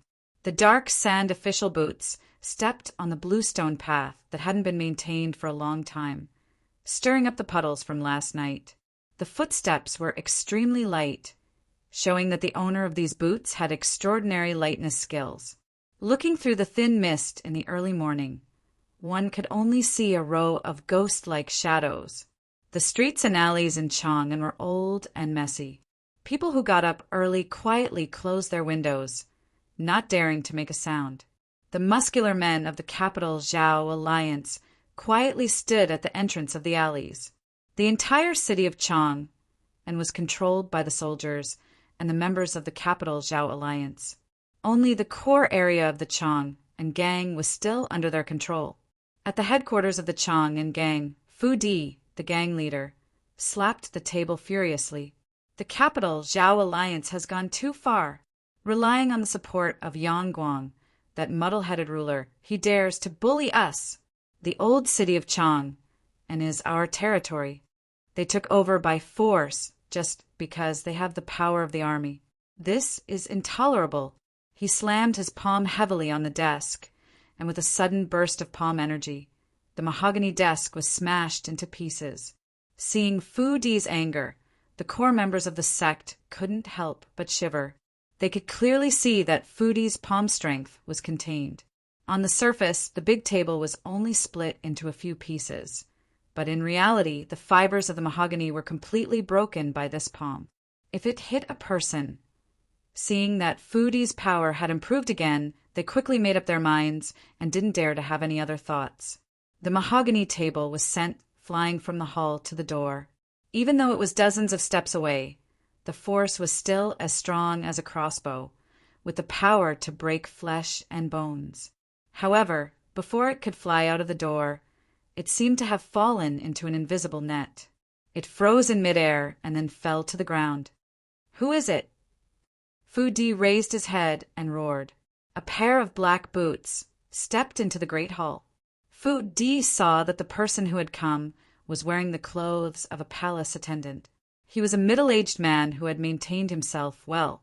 He had a fair face and no facial hair. Although he was a little old, his skin was like fine white jade due to his proficiency in internal martial arts. His most eye-catching feature was his pair of hands. The joints were well-proportioned and the nails were neatly trimmed. It was truly a pair of exquisite hands. As soon as he opened his mouth, his voice was somewhat feminine. "How dare you, Fu Di? You dare to insult the current emperor." He slightly cupped his hands toward the direction of Daxing City to show his respect. His long and narrow eyes swept over the lobby with coldness. All the backbones of the Chang and gang felt a chill on their backs, as if the cold scales of a poisonous snake slid across their skin. "Who are you?" Fu Di snapped. "How dare you break into our Chang and faction's territory? The whole world belongs to the emperor. There is no place in the world that our Chamberlain province dare not break into. I am Chao Zhangchun, the Chamberlain province's Chamberlain. Oh, above the emperor's 12 guards, His Majesty has set up the East faction and the West faction to supervise the illegal gangs in the world. I am the Qianhu in charge of the East faction. By the order of Eunuch Tongguan, the eunuch of the East faction and the governor of the imperial envoy. I am here to send your whole family to the West." Chow Hua-chun smiled, but his words were full of killing intent, which made people shudder. Fu Di's beard rose, and he snapped, "How dare you? Our Chang and faction follows the invitation of the Dugu organization. How dare you, a mere eunuch, kill the family of a minister? The supreme judiciary is the law of the imperial court. Who do you think you are? I only know the emperor, but I don't know what the supreme judiciary is." Chow Hua-chun calmly looked at Fu Di, who had gathered his genuine qi and was ready to fight. He chuckled and said, "You slandered His Majesty, and that's enough to sentence you to death." Seeing that Fu Di still wanted to say something, Chow Hua-chun, who had already lost his patience, slowly withdrew his hands and turned into the lobby like a phantom.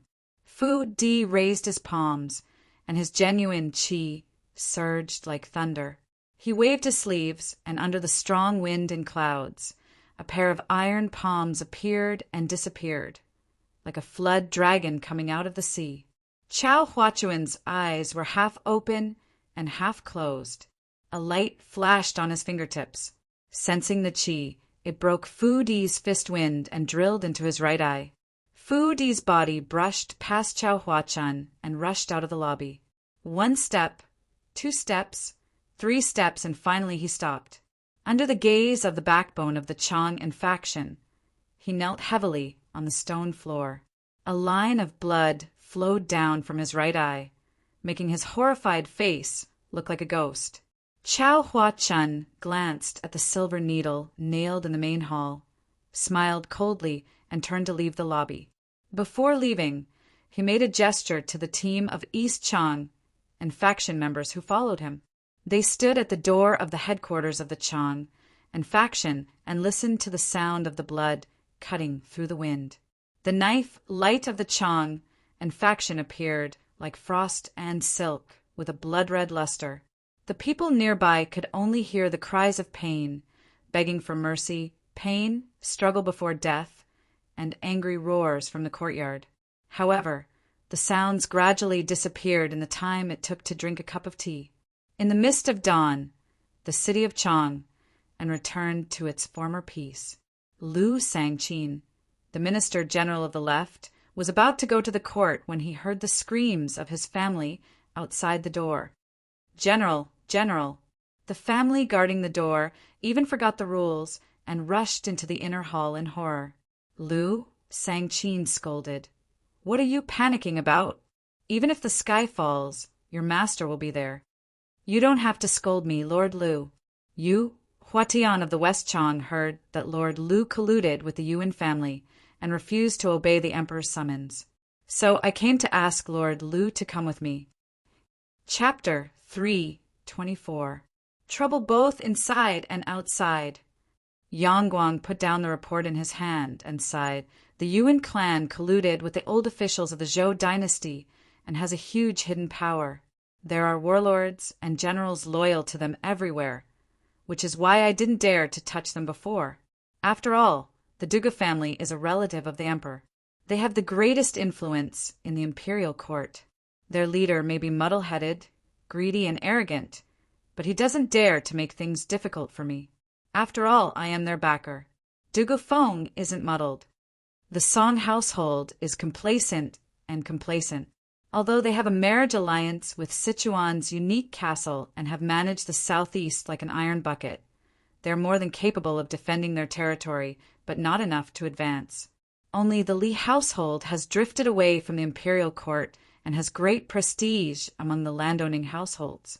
Although I have always made things difficult for them and caused them great trouble, the hidden dragon in the abyss will eventually be unable to suppress them. As for the rebels, the Tile Village, Do Jianda, and Du Fuwei are the most powerful. The rest are just mediocre. And the 8 clans and 10 societies, they are all a group of potential rebels. Yang Guang slammed the information on the 8 gangs and 10 societies onto the long table, flicked his sleeves, and sneered, "Let's start with the most recent ones." He turned around and saw that there were only a few old and ugly eunuchs left in the room. These were the ones Tongguan had picked out because their life potential was too low. Now, the number of eunuchs in the inner palace had decreased by more than 10 times. Tens of thousands of eunuchs had all been transferred away by Tongguan. One by one, they were taught the demonic seeds and the sunflower treasure book to fill in the 2 factories. The rest were either old, weak, deaf, blind, or handicapped, or mysterious like shadows, shrouded in yin qi from the inner faction. My country has fallen to the point where 20,000 eunuchs rule the world. Even though Yangguang had erased his past emotions, he couldn't help but sigh. But he knew that the newly trained 12 guards had not been infected enough by the demonic seed and did not have enough blood to feed on. It would take time to completely control the army of eunuchs. Only the army of eunuchs, because of the miraculous effect of the sunflower treasure book, could gain combat power very quickly. This world was full of martial arts, and all the eunuchs in the palace were skilled in martial arts. However, due to the fact that their limbs were incomplete, it was difficult for them to reach the upper realms of internal martial arts. Thus, there were very few aces. However, this might have been intentional by the previous dynasties. After all, if people who had served their time could still practice good martial arts, then the emperor would be easily controlled by the internal court. After all, it was easy to cultivate in the government. The eunuchs in the palace rarely had anything in the world that they couldn't get their hands on. They were also clean from a young age, and their thoughts were as pure as one. They didn't have to run around for a living, and it was easier for them to focus on something. If it wasn't for the limitations of their bodies, the number of masters they had would not be any less than some of the big sections. Now that Tongguan had been reborn and brought with him the world's fastest martial art, the Sunflower Treasured Manual, it just so happened to respond to this general trend. Not to mention that the Sunflower Treasured Manual had been deduced by Tongguan for decades. With the solid foundation of the way of heaven and man established by Qinong, it had limitless potential. In addition, Yangguang had used the heavenly demonic power and the heavenly demonic stone to push this mystical martial art to another level. This mystical martial art that traced the wonders of male and female, traced back to human desires, the wonders of reproduction, and finally recorded the way of yin and yang.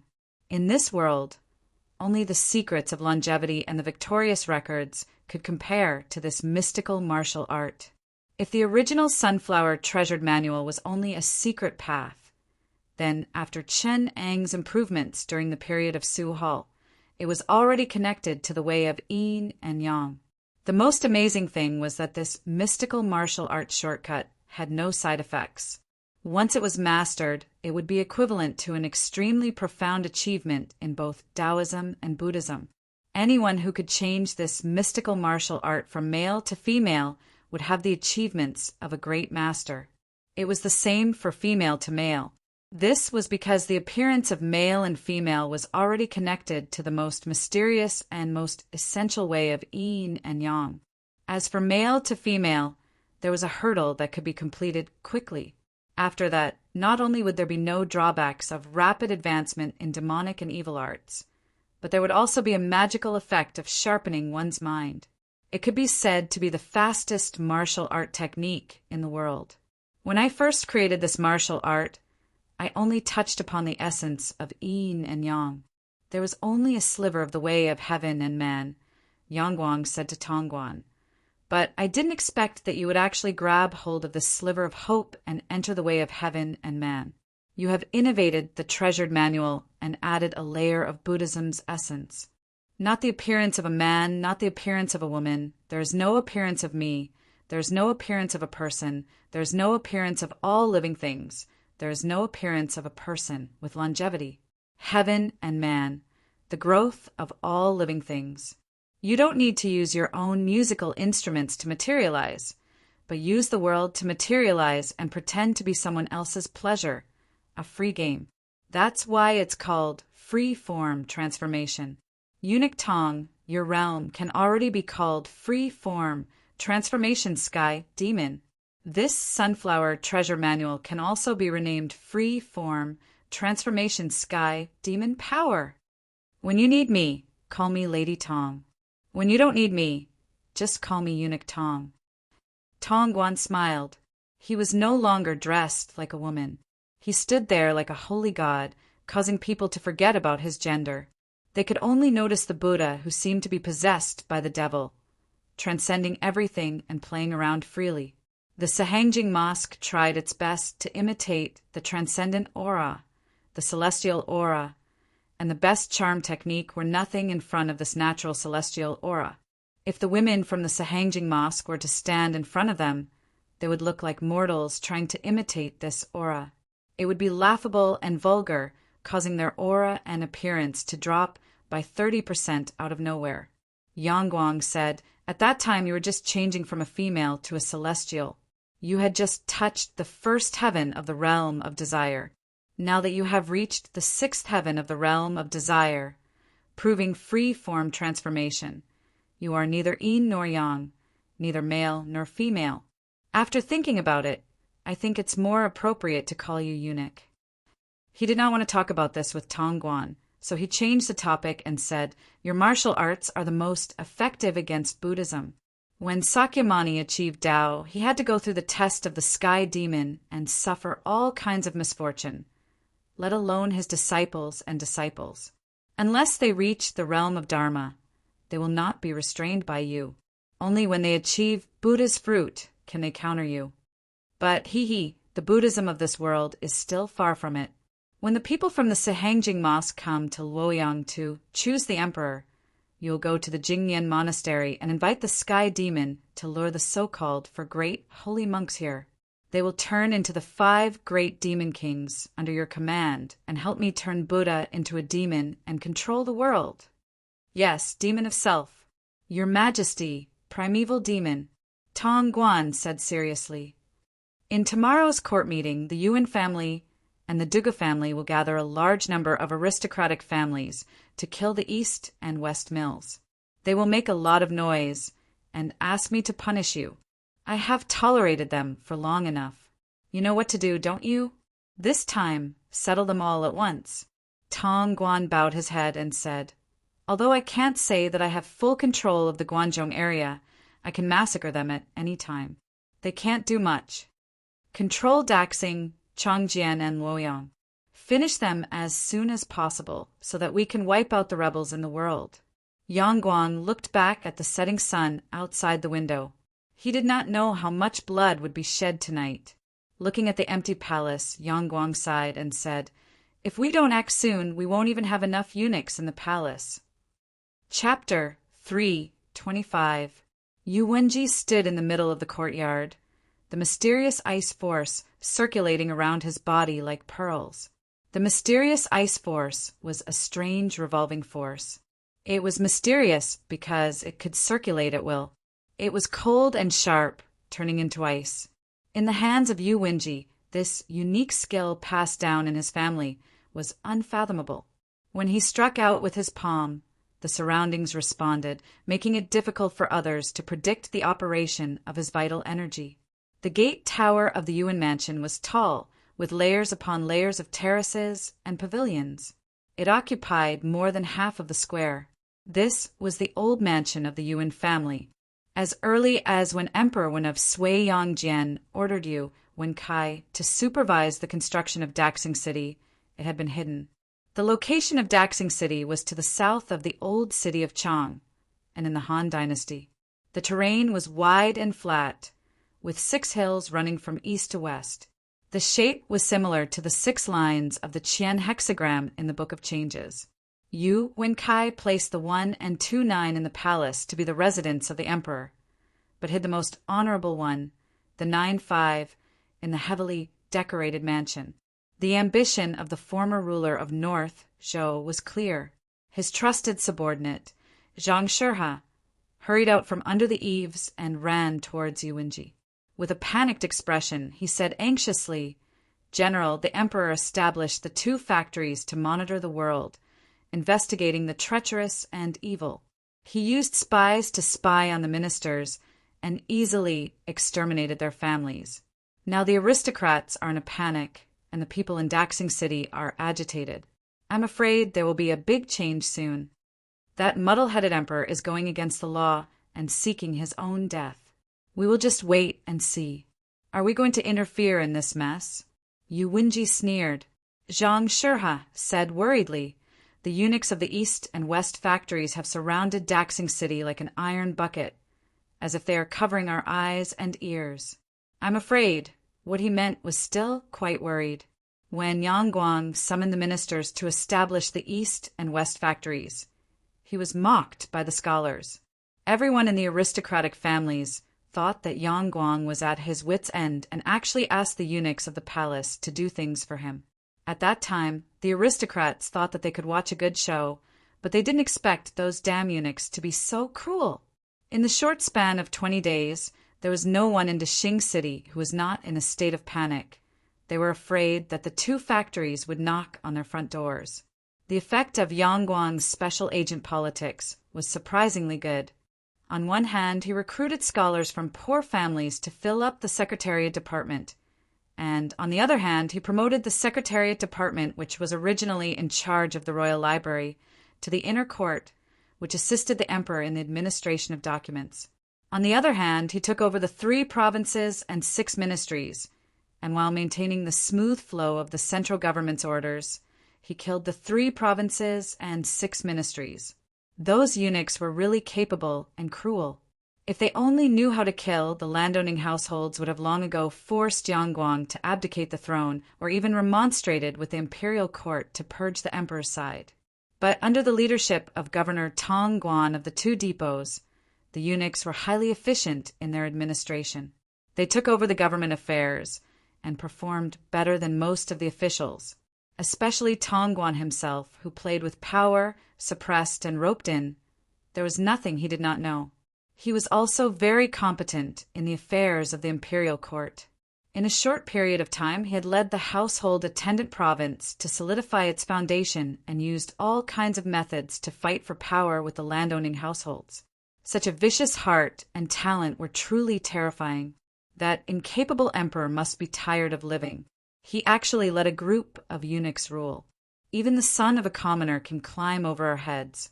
Does he think that the people of this world are not loyal enough? Yu Wenji only sneered.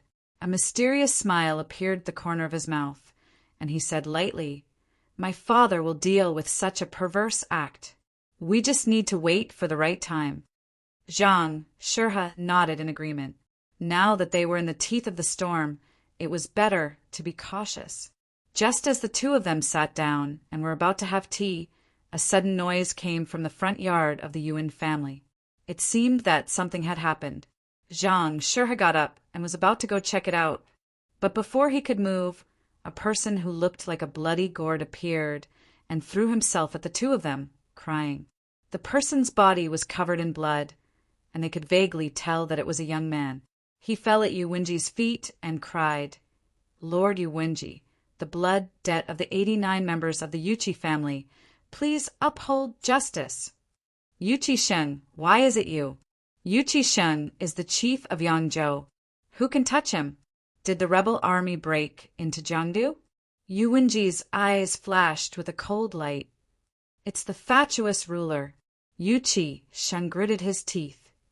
"That fatuous ruler sent the eunuchs of the East faction guards to attack my Yuchi family at night. They killed my entire family, not even a dog or a parrot was spared. Now in Jiangdu, the eunuchs are in charge of the military and control the entire city. The subordinates who were loyal to my father either betrayed him or were killed by the eunuchs of the East faction guards." Yuchi Sheng yelled and kowtowed to Yu Wenji. His forehead was dyed red with blood. "How is that possible?" Yu Wenji said in disbelief. "How dare that fatuous ruler? How dare he? Without the approval of the Hall of Governmental Affairs, how dare this fatuous ruler kill an official? What crime did he use to kill your father?" Zhang Shurha did not care about anything else. He stepped forward and asked in a hurry. "The eunuchs said that my great-uncle Yuchi, Zhou, had caused trouble when Yang Jian ascended to the throne. He said that my father was the descendant of a traitor who harbored evil intentions towards the former Zhou dynasty. The fatuous ruler ordered the entire family to be killed. Yu Qisheng was sobbing. What kind of reason is that? Yuanji slammed the table and stood up. He pointed to the sky and roared. My Yuan family is the descendant of the Zhou dynasty's royal family. Did Yang Guang want to kill my entire family? I will definitely seek justice for you. Oh, is that really what General Yuan thinks? A soft and sorrowful voice came from behind Yu Wenji. I'm just here to catch a fugitive. I didn't expect to hear such bold words from General Yuan. How bold, how bold. You don't even respect the East faction guards at all. A eunuch in black leisurely came from the front yard with a dozen foreigners. The eunuch in front glanced at Yu Qisheng, causing him to tremble uncontrollably. It's him, it's him. Yu Qisheng seemed to have woken up from a nightmare. He pointed at the eunuch and said, Lu Jin. He was the one who brought people to kill my entire family. He used a thin knife to kill 13 of my family's highly skilled servants. In the end, he pierced through my father's chest. At that time, he was smiling like this. Yu Qisheng's voice was filled with blood. Every word he said was heartbreaking. However, Lu Jin's smile did not change. He continued to look at Yu Wenji calmly. I wonder if you have any evidence to prove that Lord Yu Qisheng is plotting a rebellion against the Zhou dynasty? If you don't blame me for being impolite. Today, I will definitely seek justice for Lord Yu Qisheng in front of the emperor. The Yuqi family is the pillar of the Sui dynasty. How can they be sentenced to death for some groundless crime? Yu Wenji's face was gloomy. His eyes were filled with murderous intent. His mystic ice force was concentrated in his palms. If Lu Jin's answer was even slightly wrong, he would be greeted with an earth-shattering attack. Lu Jin clapped his hands, and a head was thrown out from behind him. It spun in the dust. Sima Dikan? Seeing the head, Yu Wenji's expression changed drastically. P.S. I caught a cold and felt a little dizzy. I wrote it in a hurry and changed it after I woke up. Chapter 326. Yang Guang's actions had caused countless people in the world to want to eat his flesh and sleep on his skin. There were countless experts in the rebel army, and the clans that wanted Yang Guang dead were even more powerful. There were also foreign races like Goryeo and Turks who wanted Yang Guang dead. The reason why Yang Guang was still alive was because of the Imperial Army commander Sima Dikan and the other Sui court experts. Today, Yu Huaji would not be surprised if anyone's head was placed there. Only Sima Dikan could make him so shocked. How could you kill him? Moreover, is Yang Guang not afraid of the Shaogua army's rebellion? Yu Huaji said with a trembling voice. A mere Sima Dikan? Huh. Do you think His Majesty really trusts him? His Majesty does not trust anyone. He is really bold and arrogant. He even dares to collude with your Yuan clan under the surveillance of our East military order. You want to use military force? You are really seeking death. As for the Shaogui army, don't you know that His Majesty has already reformed the military system and handed it over to Chief Supervisor Tong? Yu Huaji's mind had only been distracted for a moment. Now that he had calmed down and observed carefully, he indeed found some clues on Sima Dikan's body. On that head, Sima Dikan's expression was frozen in the moment before his death. Half of his hair and beard were standing on end as he roared and fought fiercely. Yu Huaji had seen him fight several times, and it was always this expression. The other half was dumbfounded with eyes wide open and an expression of disbelief. Yu Wenhua could see that Sima Dikan didn't have such an expression because he was poisoned, nor because he had been stabbed in the back. His death came very fast, so fast that he didn't even have the time to change his shocked expression before he was beheaded. Looking at his eyes after death, they did not slacken, but were tightly fixed on one point. Yu Wenji closed his eyes and tried to restore the might of this blade with his own martial arts cultivation. Sima Dikan had used a martial art from the battlefield, and his frontal attack was the strongest. It was almost invincible. Even if Yuan Ji were to fight against him, he would have to avoid the sharp edge and use the profound ice force to attack the flaws in his movement technique. However, the person who killed Sima Dikan had actually used a blade to attack the strongest point of Sima Dikan's frontal attack. From the cut on the neck, it seemed to be a thin, long saber. Its weight was certainly very light, and the edge of the saber was abnormally sharp. This was the only way it could pierce through the gaps between Sima Dikan's saber techniques. Using most of his mind to simulate this scene, Yuanji's face was covered in more and more cold sweat. A terrified expression appeared on his face. He suddenly saw a flash of saber light coming at him. When he saw the saber light, he could already feel the cold light, like a light breeze blowing on his face. His strength was leaving him bit by bit. Before the expression on his face could change, he felt his body lighten, and he flew higher and higher into the air. A headless body. Whose body is that? Sima Dikan? Yu Wenhua's last bit of consciousness saw the appearance of the body. It was Yu Wenhua's body. Ah! Yu Wenhua screamed and woke up from the nightmare. Looking at Sima Dikan's head, he was so scared that he took a few steps back. His face was full of fear. At this time, he didn't even care about Yuchi Canton. His left and right hands were nervously waving in front of him, and he subconsciously touched his neck. Only when he felt the warm breath of life did he wake up from his nightmare. Who is it? Who killed him? Is it your chief, Superintendent Tongguan? Yu Wenhua pointed at the head on the ground and asked. Lu Jin smiled faintly. It seems like the stream of saber chi left by our saber had scared General Yu Wen, who is Chief Superintendent Tong. Why would she kill someone like Sima Dikan personally? Of course, it was me who killed him. Ha ha ha. It is your Yuan family's leader, Yuan Shang, who is worthy of Chief Superintendent's attention. Lu Jin seemed to be shy and timid as he glanced at Yu Wenhua and said with a smile, General Yuan, my brother Yuan Jiji is still in the prison of our East Order faction because he colluded with Sima Dikan. Today, during the morning assembly, His Majesty would like to ask your Yuan family, personally, do you want to die? He imitated Yang Guang's tone when he said the last sentence. The demonic aura in it was monstrous. Even though it was only a small imitation, it was still enough to make Zhang Shirha wet his pants. Seeing this, Lu Jin laughed out loud. He and the East faction guards behind him unsheathed the thin sabers on their waists and said sternly, Yu Wenhua, are you going to hand over the Imperial Court criminal today? If you don't blame me for being merciless. Yu Wenhua didn't hesitate at all and pulled out the long saber from the rack beside him. The East Order faction soldiers all unsheathed their sabers at the same time, but they were stopped by Lu Jin. Yu Wenhua's saber flashed and beheaded Yuchi Canton beside him. The blood splattered on his face, making him look like a demon. Zhang Shirha was so frightened by this turn of events that he didn't know what to do. He was stunned on the spot.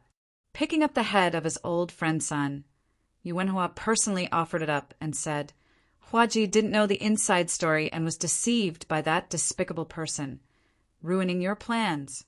Men, offer 100 taels of gold as an apology. Ha ha ha. Lu Jin laughed loudly and said, Yu Wenhua, how are you? You are very good. With a wave of his sleeve, he accepted the 100 taels of gold from the Yuan family with a smile. Lu Jin had the soldiers pick up the 2 heads on the ground and prepared to leave the Yuan family. Before he left, he turned back to look at Yu Wenhua, who didn't even wipe off the blood on his face. He smiled and said, General Yuan, take care. His Majesty's tolerance is not without limits. We are only a saber for His Majesty and Chief Supervisor Tong. A saber should not have its own will. After the eunuchs of the East Order faction left, everyone in the Yuan family felt as if they had just survived a disaster. The servants were so scared that they collapsed to the ground. Even the Yuan private soldiers who were experienced on the battlefield felt ashamed and scared. Looking at his family, soldiers, and even Zhang Shurha's faces, Yuanji fell silent. His family members, soldiers, and even Zhang Shurha all had frightened expressions on their faces. The East Order faction's despotic power has reached this level? Men, prepare the horse. I want to go to the Yuan family mansion. Yu Wenhua shouted loudly. But, General, the court is about to begin. Looking at the fear in the eyes of the family members who were leading the horse, Yu Wenhua suddenly wanted to laugh out loud. Since when did the Yuan family care about such things? Since when did his family and servants remind him of the morning court? In just a short period of time, the East Order faction had cast a shadow on them to such an extent. I will go to court directly from my uncle's place. The Yuan family is not to be trifled with. Yu Wenhua mounted the horse and whipped it, leaving a cloud of dust behind.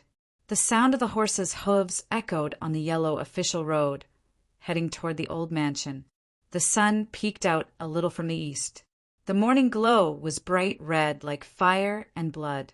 Within the great Sui imperial city, the heavy gate was pushed open by 2 rows of soldiers. To be continued